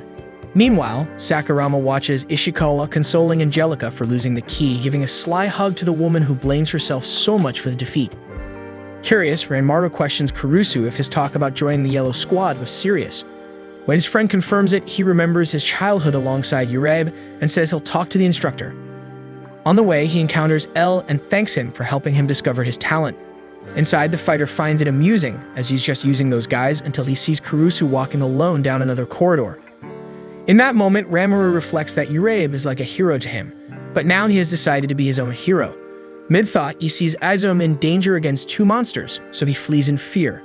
The freshman tries to escape by calling the elevator, but Peltrola hits her once again, following his desire to save his lost sheep one by one, starting with her. Suddenly, Ranmaru arrives with a flying kick and positions himself in front of his companion as the elevator arrives. Izome tells Ranmaru to leave, but the boy throws her into the elevator, which closes. Alone against the two threats, Ranmaru Koguma recalls that he joined the Ranger Force precisely to defend the weaker ones, and with that in mind, he attacks Peltrola. The monster retaliates, but not before receiving a sword blow from the enemy, surprised to have been injured by someone so inferior to a Dragon Guardian. The god plans to isolate himself in a corner until he recovers from the damage, leaving the cleanup to his subordinate Xdax, who observes Ranmaru extremely weakened on the ground. Meanwhile, El overhears a conversation between an ally and an enemy, where Ishikawa invites Kurusu to join his team in place of Angelica Yukino. Kurusu is very excited to join the elite group, but he reminds the rival that this key he was about to hand over belongs not only to him, but also to his comrades who helped him get it. Ishikawa argues that this would be the guy's chance to join the official Ranger Force, and he agrees once he will win the competition and be promoted. That said, Sakurama reveals himself, congratulating his comrades' loyalty and praising the opponent's attempt. Soon Kurusu leaves, while L reflects that he needed dumb people on his team like that guy. Sometime later, the other freshmen investigate the blood spread throughout the base, imagining it to be Izome's. So they set an emergency signal to HQ, that is, if the transmission is working, since the visitor doesn't want to allow contact with the leadership. Faced with the facts, Suzukuri considers postponing the test for now, but Canon Hizui reminds them that the newcomers can't know about any of this, as it's a confidential matter. That said, Tokita announces the opening of the hunting season for the god. Back in the reject route, Shippu assures them they don't need to be afraid anymore because he's here to solve the problem with his strength of 100 men. Doing the math, he informs that they are 105 against 5, meaning a considerable numerical advantage. Angel points out that they are now 104, but the last member returns from the ashes after facing Peltrola. Then the two teams meet again, and Ishikawa reminds them they have 4 keys, while the opponents have only 1. So whoever gathers the 5 first wins. Sakurama suggests one-on-one fights using the dragon device but without cheating. Urabe finds it ironic that this guy is talking about cheating. Apart from that, he goes after his friend Ranmaru, saying he hasn't abandoned him, as the two must prepare to face each other. For the Green Squad, Ishikawa asks how Angel's leg is, and she affirms it's fine, finding it strange that Ishikawa helped her walk on the day of the injury, even though she already considered her companion an enemy. Ishikawa is a simple man and would love for Angel not to complicate things and surrender, but Angel didn't like being underestimated. In the Red Rivals, Sakurama accuses Kai Cheyenne of betrayal, saying it could make him a monster, but Kai claims he has his reasons to give everything he can and become a ranger, unlike the opponent.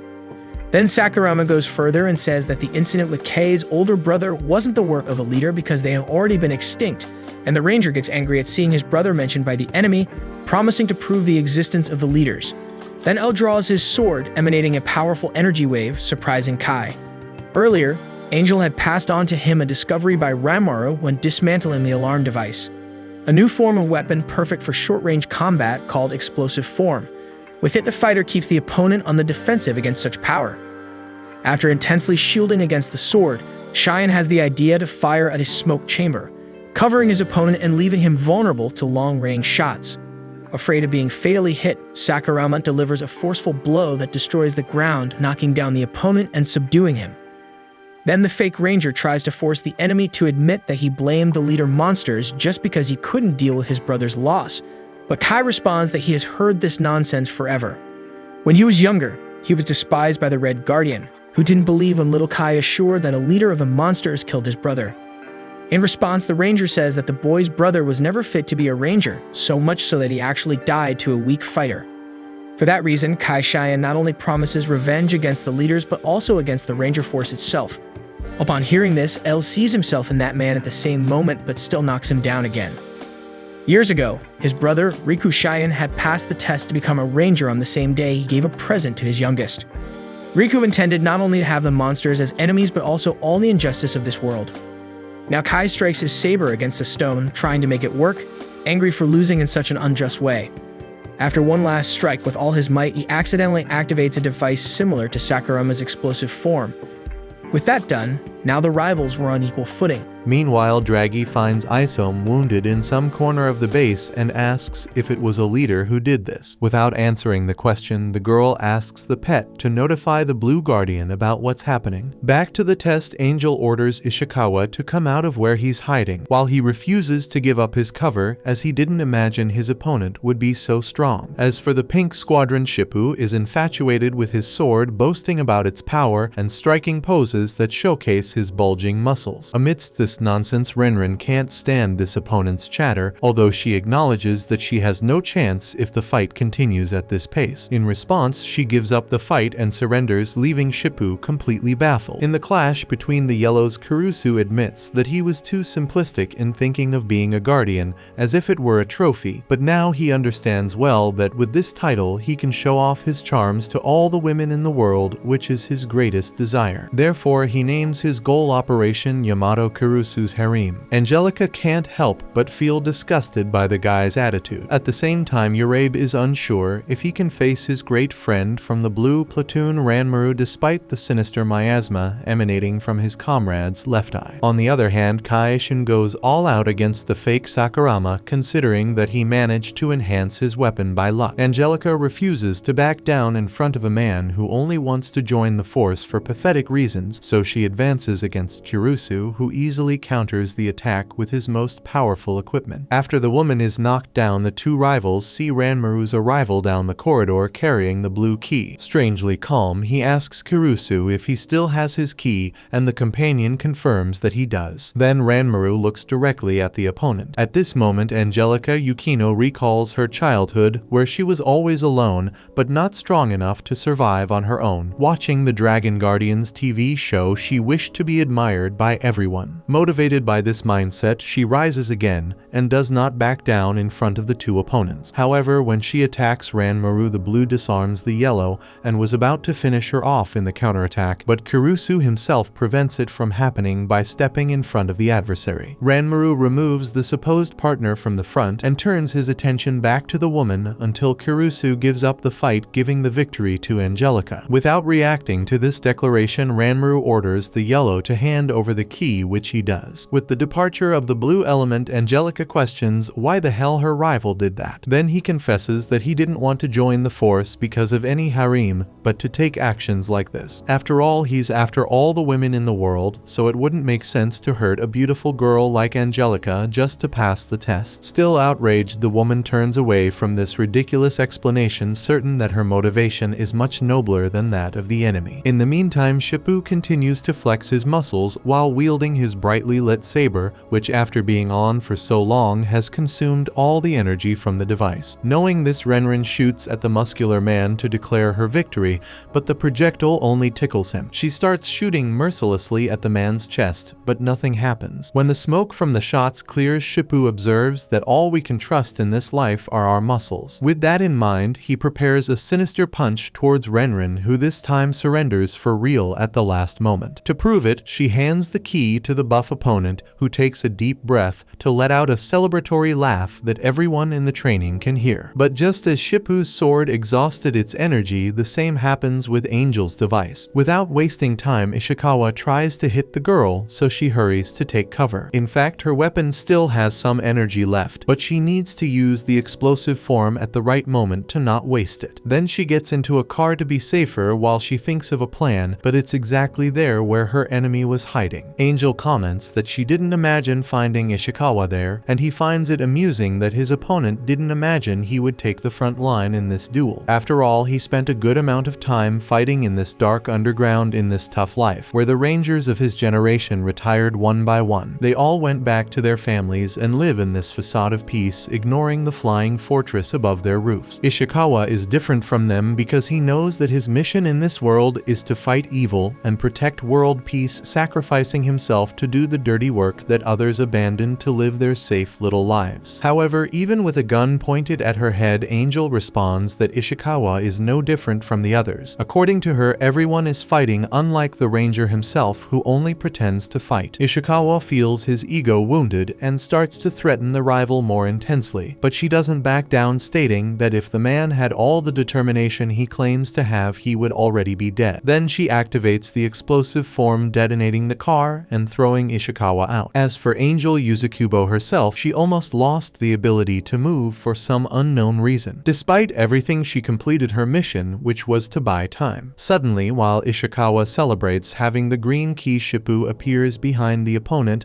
and praises his ally's stance in the fight, to which she responds with great difficulty using an okay gesture. Meanwhile, L and Kai-shen engage in the most intense battle of all, and Kai managed to achieve such a devastating performance with the explosive form that he created a small crater in the ground where he crossed swords with the enemy. Somehow Sakurama had disappeared from where he was, as he had to use his monster ability to escape defeat. Kai doesn't understand how the rival got away from that attack, but that doesn't shake his certainty that he will incinerate him. Mocking the human's arrogance, L asserts that only a fool wouldn't question this conviction, but Kai makes it clear that he doesn't need to hear that from an idiot's mouth. Inside, the fighter understands Kai's motivations, but he can't give up his whole plan and knows he needs to defeat that boy to move forward. So L advances again, followed by Kai-shin himself, until Ranmaru interferes in the battle and subdues the opponent. Losing more and more blood, Isom lies sprawled in the rain outside the facility,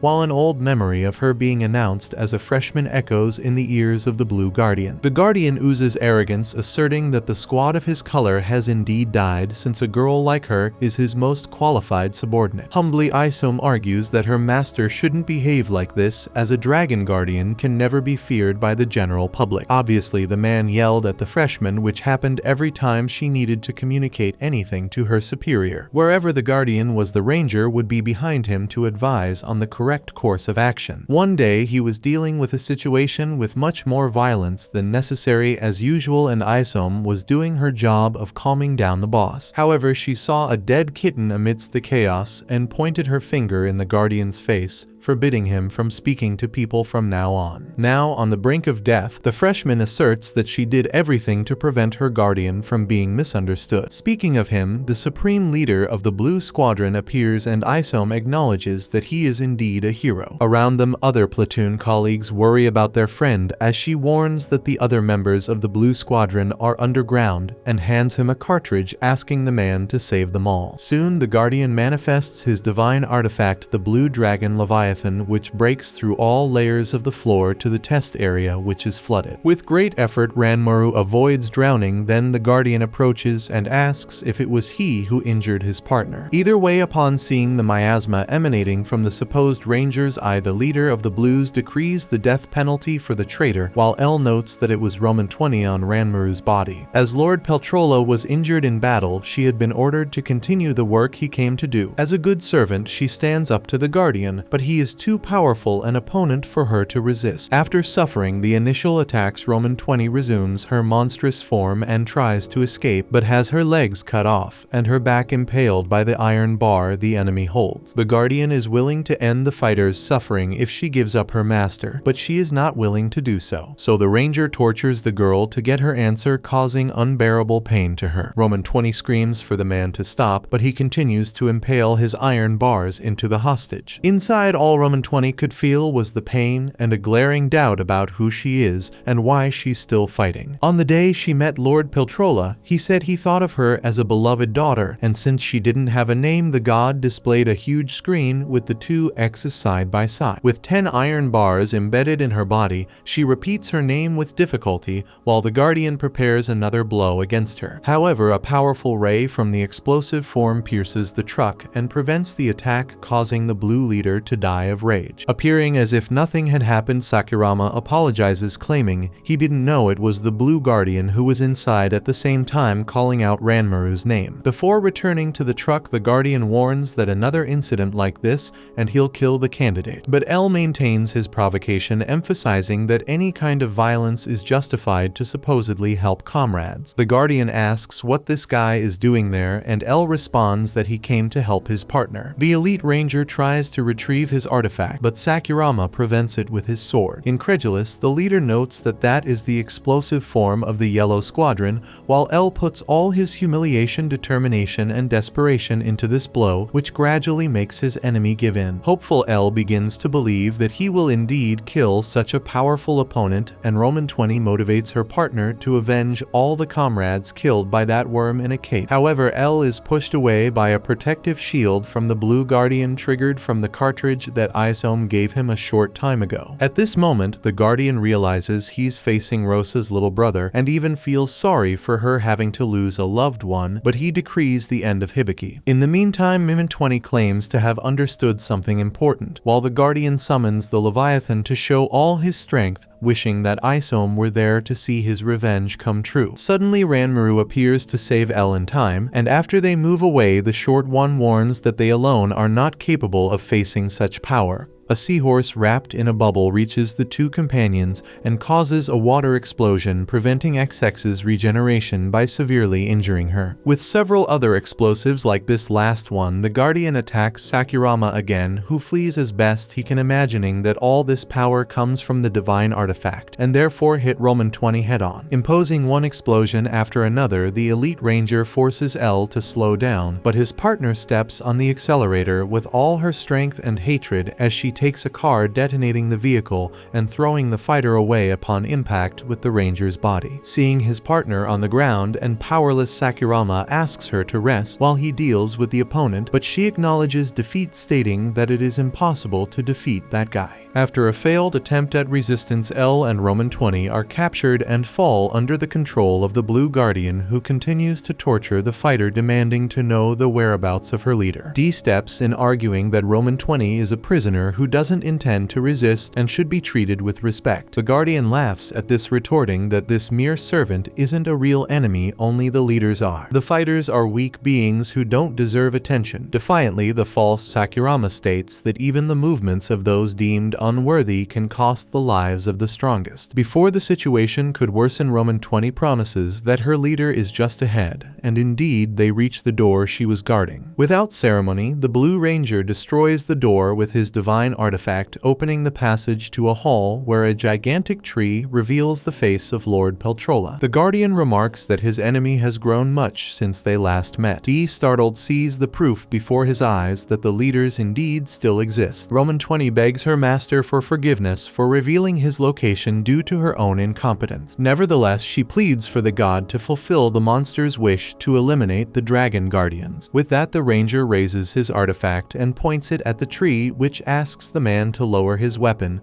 and talk, as no one there wants to act rashly. Unwavering, the Guardian makes it clear that he doesn't converse with plants. L intervenes before things go awry, saying he will talk, but the Guardian, unwilling to waste time on this nonsense, manifests his divine artifact and attacks the monster leader. The weapon generates a powerful current of water that knocks down L and Roman 20, creating a massive hole in the tree. As the tree's fruits begin to fall, the Guardian smiles, convinced of his victory. However, Peltrola's voice can be heard from an unknown location, claiming that he can never be judged by a surface dweller. After all, Peltrola considers himself a form of existence far superior to humans. With that, the fruits open to reveal strange creatures emerging from within, while the leader declares himself to be God. Fascinated by the sight, Roman 20 asks Lord Peltrola to guide her steps. Yet despite the threatening environment, the Blue Guardian remains unimpressed by this light show and once again activates his divine artifact to attack the creatures emerging from the fruit. However, they regenerate as if being reborn, and Peltrola makes it clear that the game only ends when his true body is discovered. Thus, the monsters attack the Guardian, who retaliates in kind. But with too many enemies focusing on a single target, the Ranger is forced to jump and engage in close combat. Despite suffering a grazing beam, he manages to close the distance with his opponents. D comments that he never imagined leaders could stand up to the Guardians, and Roman 20 explains that powerful leaders like Peltrola can indeed destroy these elite Rangers. Amid the battle, Peltrola hides his true body behind the large tree. Roman 20 approaches and presents the false human as a fighter who was once a puppet of the Ranger force but now sides with the monsters. D comments on how long it's been since he and the leader last saw each other, gripping his weapon more tightly behind his back. Peltrola praises D for his services to the monsters and says he no longer needs to fear because God is present. As D reminisces about everything he went through to get there, Peltrola emphasizes that the monsters have a single desire to dominate the world. He then asks if the monster truly wants to join them. As for the Blue Guardian and the other Rangers, they will all be led to slaughter.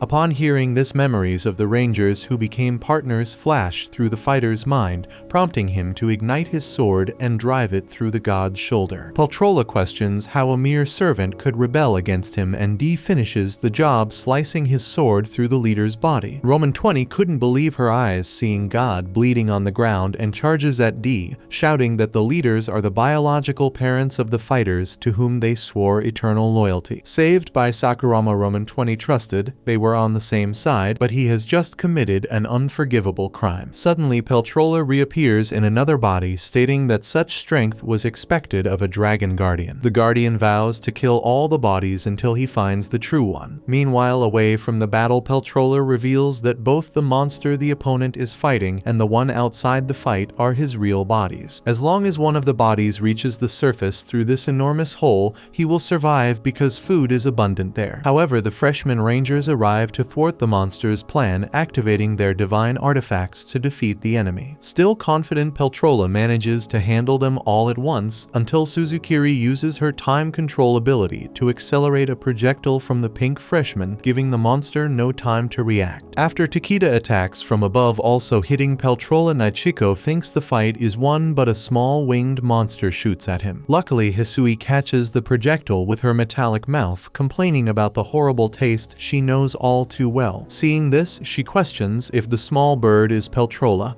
and the god finds it curious that someone who isn't a guardian knows who he is. He then resumes attacking the Rangers, who dodge the shots as best they can. Takeda fires his cannon at the enemy again, hitting him once more until Suzukiri pauses time, taking advantage of the smoke to stand beside Peltrola and ask if he's being mistreated. Then she asserts that as a leader, he must eliminate the top hierarchy members. Meanwhile, the Blue Guardian was taking down bodies one by one, causing D and Roman 20 to fear being left alone against this formidable opponent. Witnessing the massacre of the clones, Peltrola knew he needed a new strategy, so he asked Roman 20 to protect his body while he cast a skill that required some time to activate. Consequently, the Guardian attacked Peltrola, but Roman 20 stepped in front of him. To prevent her death, D pushed the fighter aside, but both of them suffered serious injuries from the enemy's attack. As Peltrola praised how well Roman 20 had served him, D was outraged by the way he treated her, as nothing nothing more than a disposable object. Nevertheless, D couldn't endure the pain any longer and closed his eyes on the battlefield. Suddenly, a vision of the future was projected showing D being welcomed as the monster lord by all his subordinates with Roman 20 by his side. The monsters had already conquered the world and two men asked to touch his coat but made a faux pas by calling him Roman 20. The humans begged for forgiveness and were pardoned by the kind-hearted lord. During lunch, Roman 20 didn't enjoy the best food the surface had to offer, but D gave an autograph to the chef who mentioned that his daughter was the #1 fan of the monster lord. The world they now lived in was the best it could be, with dolls bearing his face in every shop. Some known rangers were invited to the meal because D considered them special despite being surface dwellers. He wanted the guests to remember this moment forever, eating to their heart's content as he had 10 billion saved and didn't need to worry about any expenses. Moreover, the band note to be issued next year would feature the fighter's face, and his house was 100 times bigger than the Tokyo Dome. On top of that, he was voted the sexiest monster by women, crushing Kirusu's ego. During the banquet, Nachiko understood why D had so much prestige since he had eliminated the Ranger Force. Angel loved that this had happened, emphasizing that everyone knew the Guardians were terrible beings,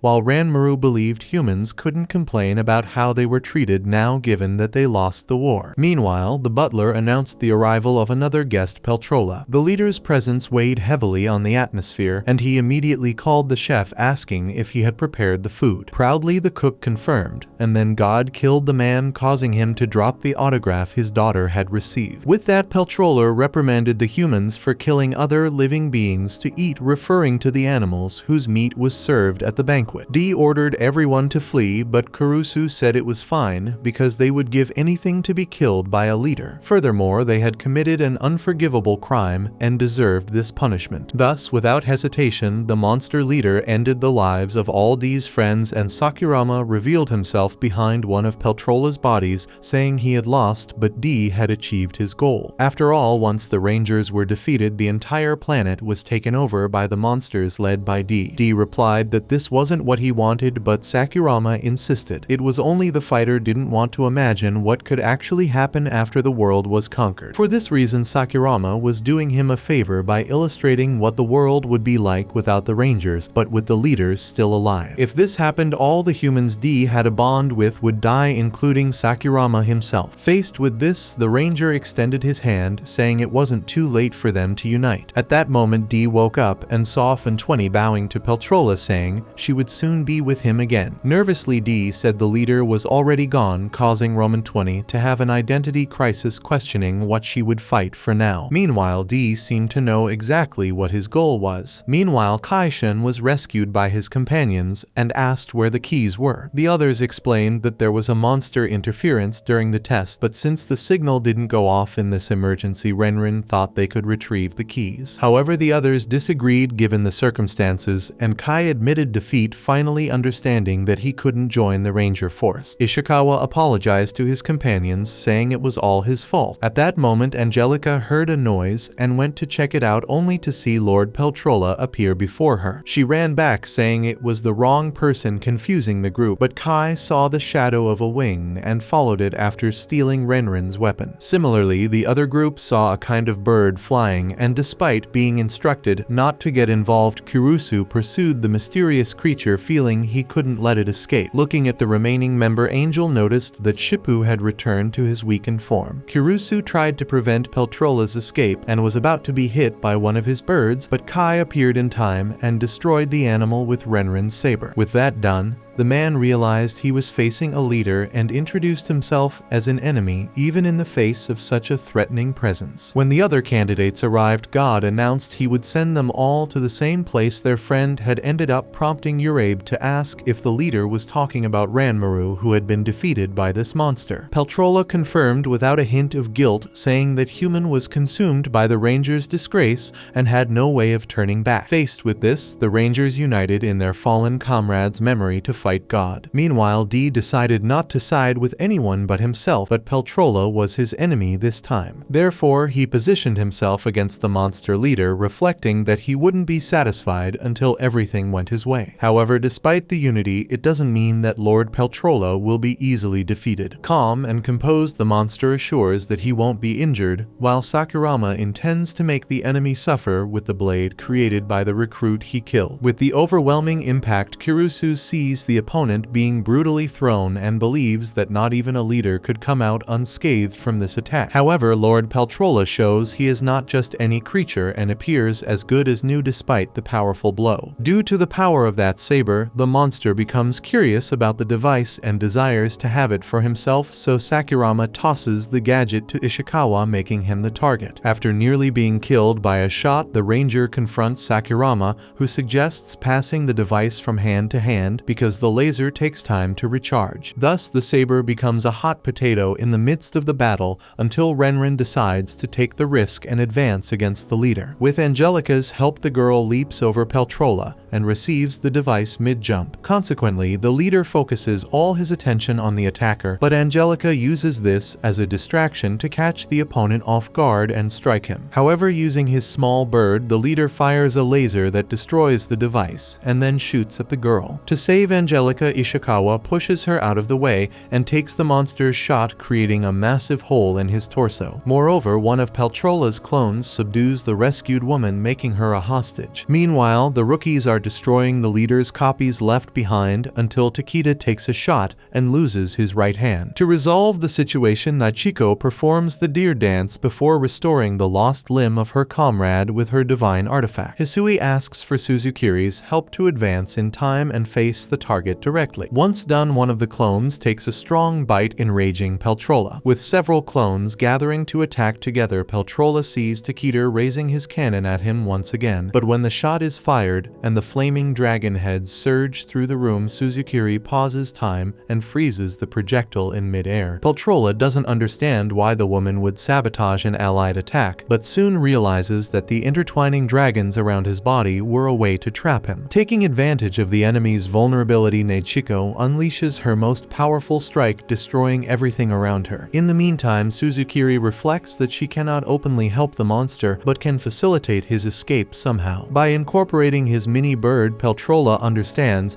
that the girl helping him must really hate the ranger force. Suddenly, the pink guardian appears, awaiting the enemy to summon her divine artifact, the pink dragon Naga. With a surreal kick, she sends the bird into space where it perishes. Thus, the guardian finally avenges the man who killed her parents and crippled her. Afterward, a subordinate informs her superior that other enemies are being fought underground and allies are at serious risk, but Sesera is only concerned with whether the internet will connect or not because she needs to know if her brother Hibiki is alright. Meanwhile, D surprises everyone by surrendering. His companions question this decision, but he reminds them that the priority at the moment should be Angelica. Curiously, the fighter never imagined he would one day care about a human. Nonetheless, Renren warns that dropping their weapons now is a big mistake, so she leaves to avoid being involved in the situation. Without time to mourn, D calls on Urabe and Kai to hand over their weapons, but the Blue Ranger revolts. On the other hand, Kai understands his comrade's motivation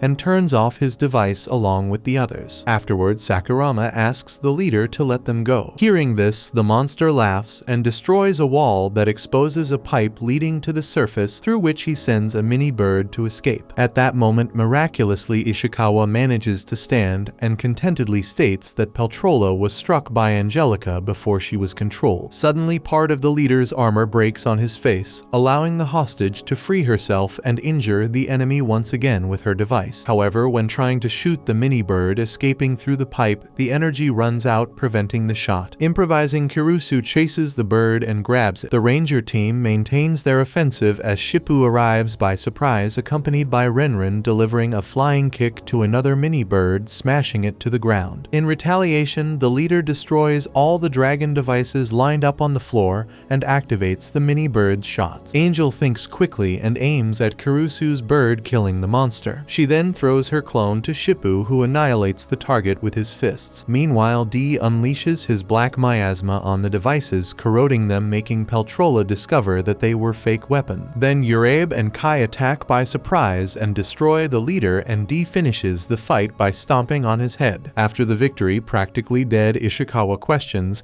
if he finally managed to act like a hero in the end, but loses his life before receiving an answer. Apart from the collective mourning, D was only thinking about one thing. Now that Peltrola is dead, his next targets are the Dragon Guardians. Far away, Shogo Aoshima was passing the time with his phone, waiting for the signal to meet up with a money transport vehicle. As soon as his colleague signals that the time has come, the other accomplices hurry the driver. Starting the heist, they knock out one by one to take the money. Excited about the successful robbery, one of the henchmen comments that Mr. Kamiya really gives the best tips, but Aoshima doesn't believe that old man deserves all the credit. At that very moment, the Red Guardian bursts into the room with his usual savior of the nation stance, delivering a speech against those who practice evil in this world. However, the gang couldn't care less about the man because, according to them, if he were the real guardian, he would never be concerned with just any group of thieves. Yet the ranger insists that he is the real deal, then throws all the henchmen around by spinning his cape in the air. Seeing his livelihood at risk, Aoshima charges at the superhero, showcasing impressive hand-to-hand combat skills. Admitting this, the Guardian comments that the boy would be a great addition to the Ranger force, but the young man isn't interested in fixing the world. On the contrary, when chaos reigns, everything is better for the kind of man he is. In the middle of this chatter, Draghi suddenly appears and gives some warning to the boss. Frustrated, the Ranger grumbles and gives one last kick to the thug before grabbing the money and telling the criminals to behave if they don't want to feel the wrath of justice. Despite the humiliation as they see the Guardian leave, one of the cronies bursts into laughter, prompting the others to question why. He then kicks the truck door open, revealing that a suitcase of money was left behind. With this cash in hand, the gang celebrates the successful heist with Mr. Kamiya, who always helps the group commit the perfect crime. This time, he assures them that he will prove that they were all somewhere else instead of at the robbery scene yesterday. On the other hand, far from all those broad and carefree smiles, Shogo Aoshima harbored a deep hatred for the Red Guardian and his fake heroics. Meanwhile, a woman named Wakaba sits with the boy, and he asks if she hadn't quit to work during the day. Wakaba explains that she did leave, but the company she was going to work for went bankrupt due to all those monster troubles. Because of that, she ended up returning to her old job. Hearing this, without giving any explanations, Aoshima gets up and leaves with his money intact. The next day, he places the amount on the desk of none other than Rikudo Aoshima, the Blue Guardian. Rikudo asks if he should question where so much money came from, but the young man believes the Guardian would fetch his ranger uniform if he knew. Jokingly, Rikudo assures him he doesn't need any costume to take Shogo down. Nonetheless, he is not there as the Blue Guardian, but as the administrator of this orphanage, which increasingly houses children who are victims of monster violence, those who are fought when Rikudo dons his ranger uniform. For him, his desire to be close to these children surpasses everything, and whether he likes it or not, the man emphasizes that Shogo is also seen as a hero by these kids. Speaking of which, a child comes to give the young man a gift, but his bleak view of the world makes him ignore the kid and his gesture of affection. According to himself, Shogo believes he will die thrown in some random ditch in the city. At least he wasn't in jail, yet unlike his cronies who were handed over by the one who promised to keep them out of the police's reach. Knowing this, Shogo confronts Mr. Kamiya, but the old man cynically argues that small fry usually spill the beans when cornered, yet he sees talent in Shogo. So the boy will only spend 5 years behind bars, and after that the two can work together again. Furious, Shogo threatens to hit the old man, but Kamiya reveals his true identity as a monster and tears the boy's face apart. When he wakes up, Shogo is enraged to hear the Red Guardian's voice in front of him, but Suze Akabane orders the boy to shut up because he is busy reviewing heroic moments from his brilliant career. After indulging in his ego, Akabane approaches the boy and corrects something he said earlier.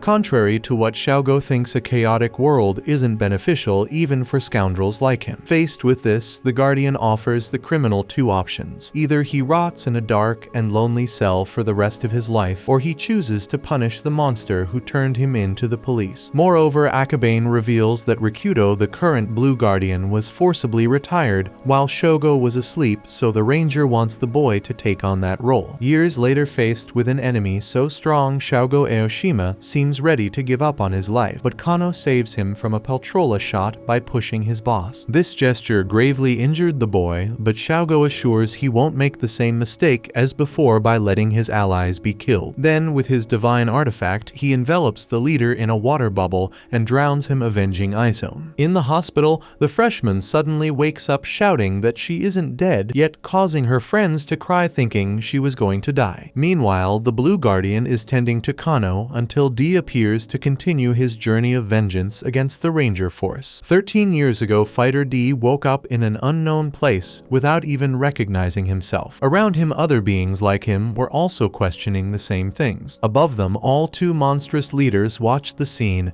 and, knowing the numerical advantage humans had in this war, decided to recruit the fighters to join the battle against the Dragon Guardians. A few months later, the Guardians annihilated all enemy masters. With the fighters in their hands, the Red Ranger proposed a partnership. One fighter, enraged by the death of the leaders, attacked the Guardian, who eliminated the rebel, as if he were nothing. Since the monster didn't regenerate, considering they cannot die, the others were terrified by the power of those humans. Akabane explained that he possessed the divine artifact, the weapon that could end this war once and for all, along with all the monsters on the face of the earth. That is, if they didn't agree to cooperate. After this forced meeting, the fighters were devastated, wondering if any leader was still alive. A group decided to descend to the surface in search of surviving masters, but D chose to stay behind. Roman 20 asked why, and D explained the obvious reason. With those weapons, there was no chance the Guardians would lose this war. Besides, he understood the motivation of those who left, but didn't think it was a good idea to risk his life for the masters. In response, Roman 20 called him a coward. Sometime later, during that fateful event where D was disguised as the tiger Ultora, the fighters agreed it was time to attack civilians. As the presenter asked the audience to remain calm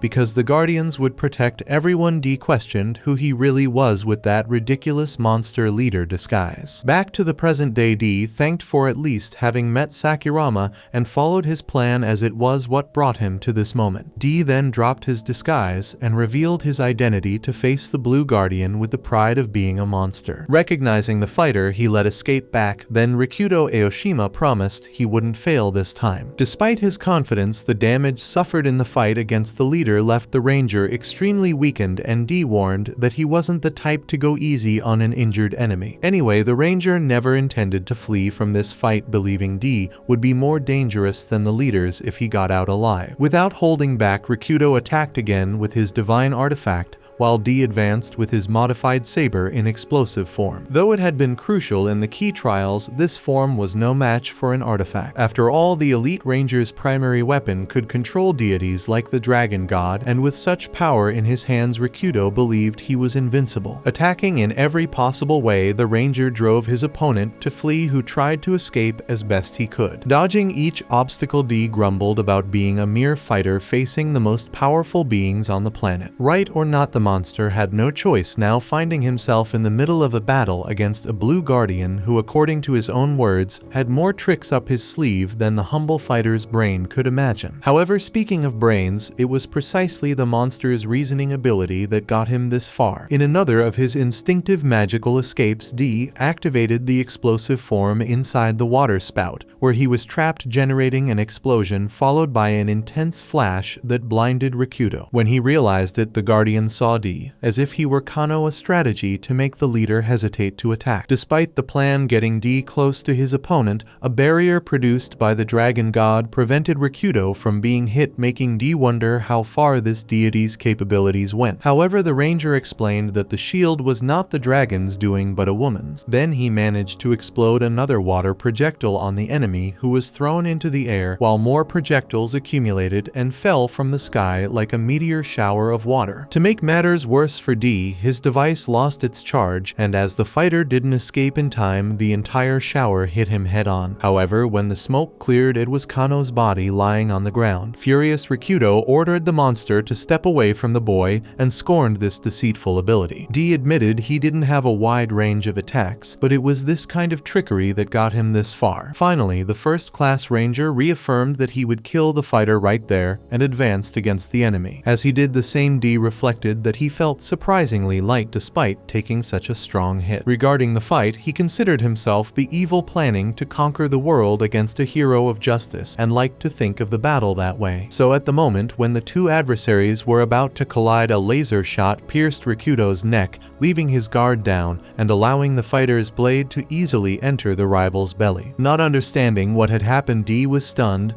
and held the Blue Guardian in his arms, preventing him from falling. Right behind him, Peltrola praised the fighter for his performance. Alongside Roman 20, he celebrated the teamwork of the three to defeat Rikudo Aoshima. In disbelief, D asked the Blue if this was really his end, and the man replied that this must be his punishment for having left everything that mattered in his life aside when he had access to all the power that brought him to the top of the hierarchy. Curiously, the fighter seemed to want the human not to die from the severe wounds he suffered, but Rikudo stated he was just another guy losing the fight against evil. With that said, the ranger's armor disintegrated and he fell lifeless to the ground. Angry D orders him to get up and fight again, but nothing happens. Furious D turns his wrath towards the two monsters that intervened until Roman 20 slowly devours Lord Peltrola, who begs D to reconsider, explaining that it was the leaders who created the monsters and opposing them in this way is a bad idea. As Roman 20 swallows her master, she emphasizes that fighters are loyal servants to the leader monsters, and with a look of regret the woman explains to D that this is the only way of life she knows. With that said, she turns her back and walks away. D yells for her to wait, but the monster pays no heed. Hours later, the Red Guardian travels in his helicopter alongside his new squad rookie Daryu Azuki. Azuki, outraged by the Blue Guardian's death, comments on the treachery Peltrola must have committed to bring about the man's end. Akabane orders the boy to shut up, knowing it's easy to assume what he feels losing a valuable ally. In his own way, Akabane mourns his colleague's departure, not for the friendship they shared, but because the perfect victory pose balance was only possible due to Rikudo's height. Back in the thick of it, Hisui commands all rangers to search every corner of the facility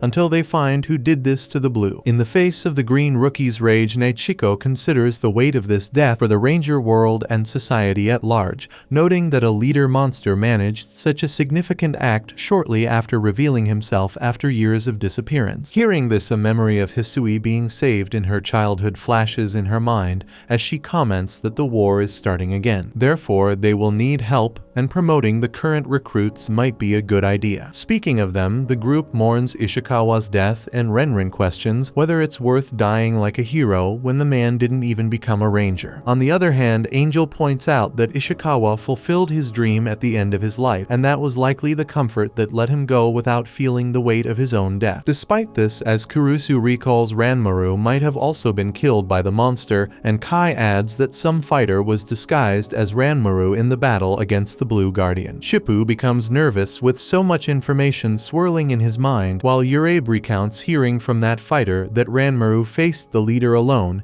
and had his belly pierced. However, an instructor arrived in time to provide first aid and stop the boy's bleeding, putting him alive in the medical department. Knowing this, everyone goes to visit the injured companion. Kurusu gets emotional seeing him alive, while the fake Sakurama reflects on something that doesn't quite fit in this story. Urabe promises to avenge his friend. The fact that all candidates were together at that moment ignited a flame of unity among those who were recently fighting ruthlessly to determine the winners of the Ranger Force entrance test. Given the facts, everyone feels that a new story begins from there, and to honor Ishikawa and Ranmaru, the battle must continue. The next day, the news of the Blue Guardian's death spreads throughout Japan, and Hisui is tasked with explaining the incident and the Rangers' measures to resolve the issue to the press. Beside Takedo watching a live report, Suzukiri considers Isom more talented for this role, but it would be too cruel to bring the Blue Rookie to appear in public after the trauma she suffered. On the news, as expected, the reporter expresses concern about the people's safety after an elite ranger was defeated, but Hisui assures that the entire population will be protected. Hearing this, Suzukiri finds it amusing how the Ranger Force is making such an effort to hide the real extent of this problem, and as if it were a game to her, the Yellow Rookie wonders wonders how far they can sweep the facts under the rug. In an isolated place, a Red Ranger informs someone over the phone that the Rangers are on the brink of chaos after the Blue Guardian's death, and that Piltrola has obtained the divine artifact, making it the perfect moment to act. Arriving at that moment, Akabane questions what action the boy mentioned. Placing a hand on the Ranger's shoulder, the Guardian says that the Ranger Force is a place of open communication between partners, so the boy doesn't need to hide the truth. Desperate, the Ranger tries to flee unsuccessfully, then decides to attack his leader, declaring that he is wrong and his organization is right. The result of this offensive could be seen in the nearest trash can. After solving this problem, Akabane apologizes for being late to the meeting. Without wasting time, he mentions what everyone already knows by now. There is a traitor within the Ranger Force. Accompanying Suzukiri for tea, Takeda finds her calm demeanor regarding a leader's death strange, questioning if she is an enemy of the Rangers after all. Cynically, the woman finds it sad to see a companion suspecting her this way, causing Takeda to lose patience and place the red artifact cartridge on the table, demanding the girl stop playing dumb. After all, a monster would have stolen this cartridge, and Suzukiri having it proves everything. Calmly, Suzukiri argues that Takeda became an accomplice the moment he chose to remain silent and use the cartridge, and the Red Ranger responds that it is too late for her to ask him to return the device. As Takeda leaves, the yellow rookie agrees, but only for now, as she also has a new toy. Meanwhile, D emerges from his hiding place and resumes being Sakurama. Counting 4 Guardians remaining, he vows to eliminate each one. Far away, listening to news reports about the anxious population due to Rikudo's death, a man with a disturbing face plans to take action amid the chaos.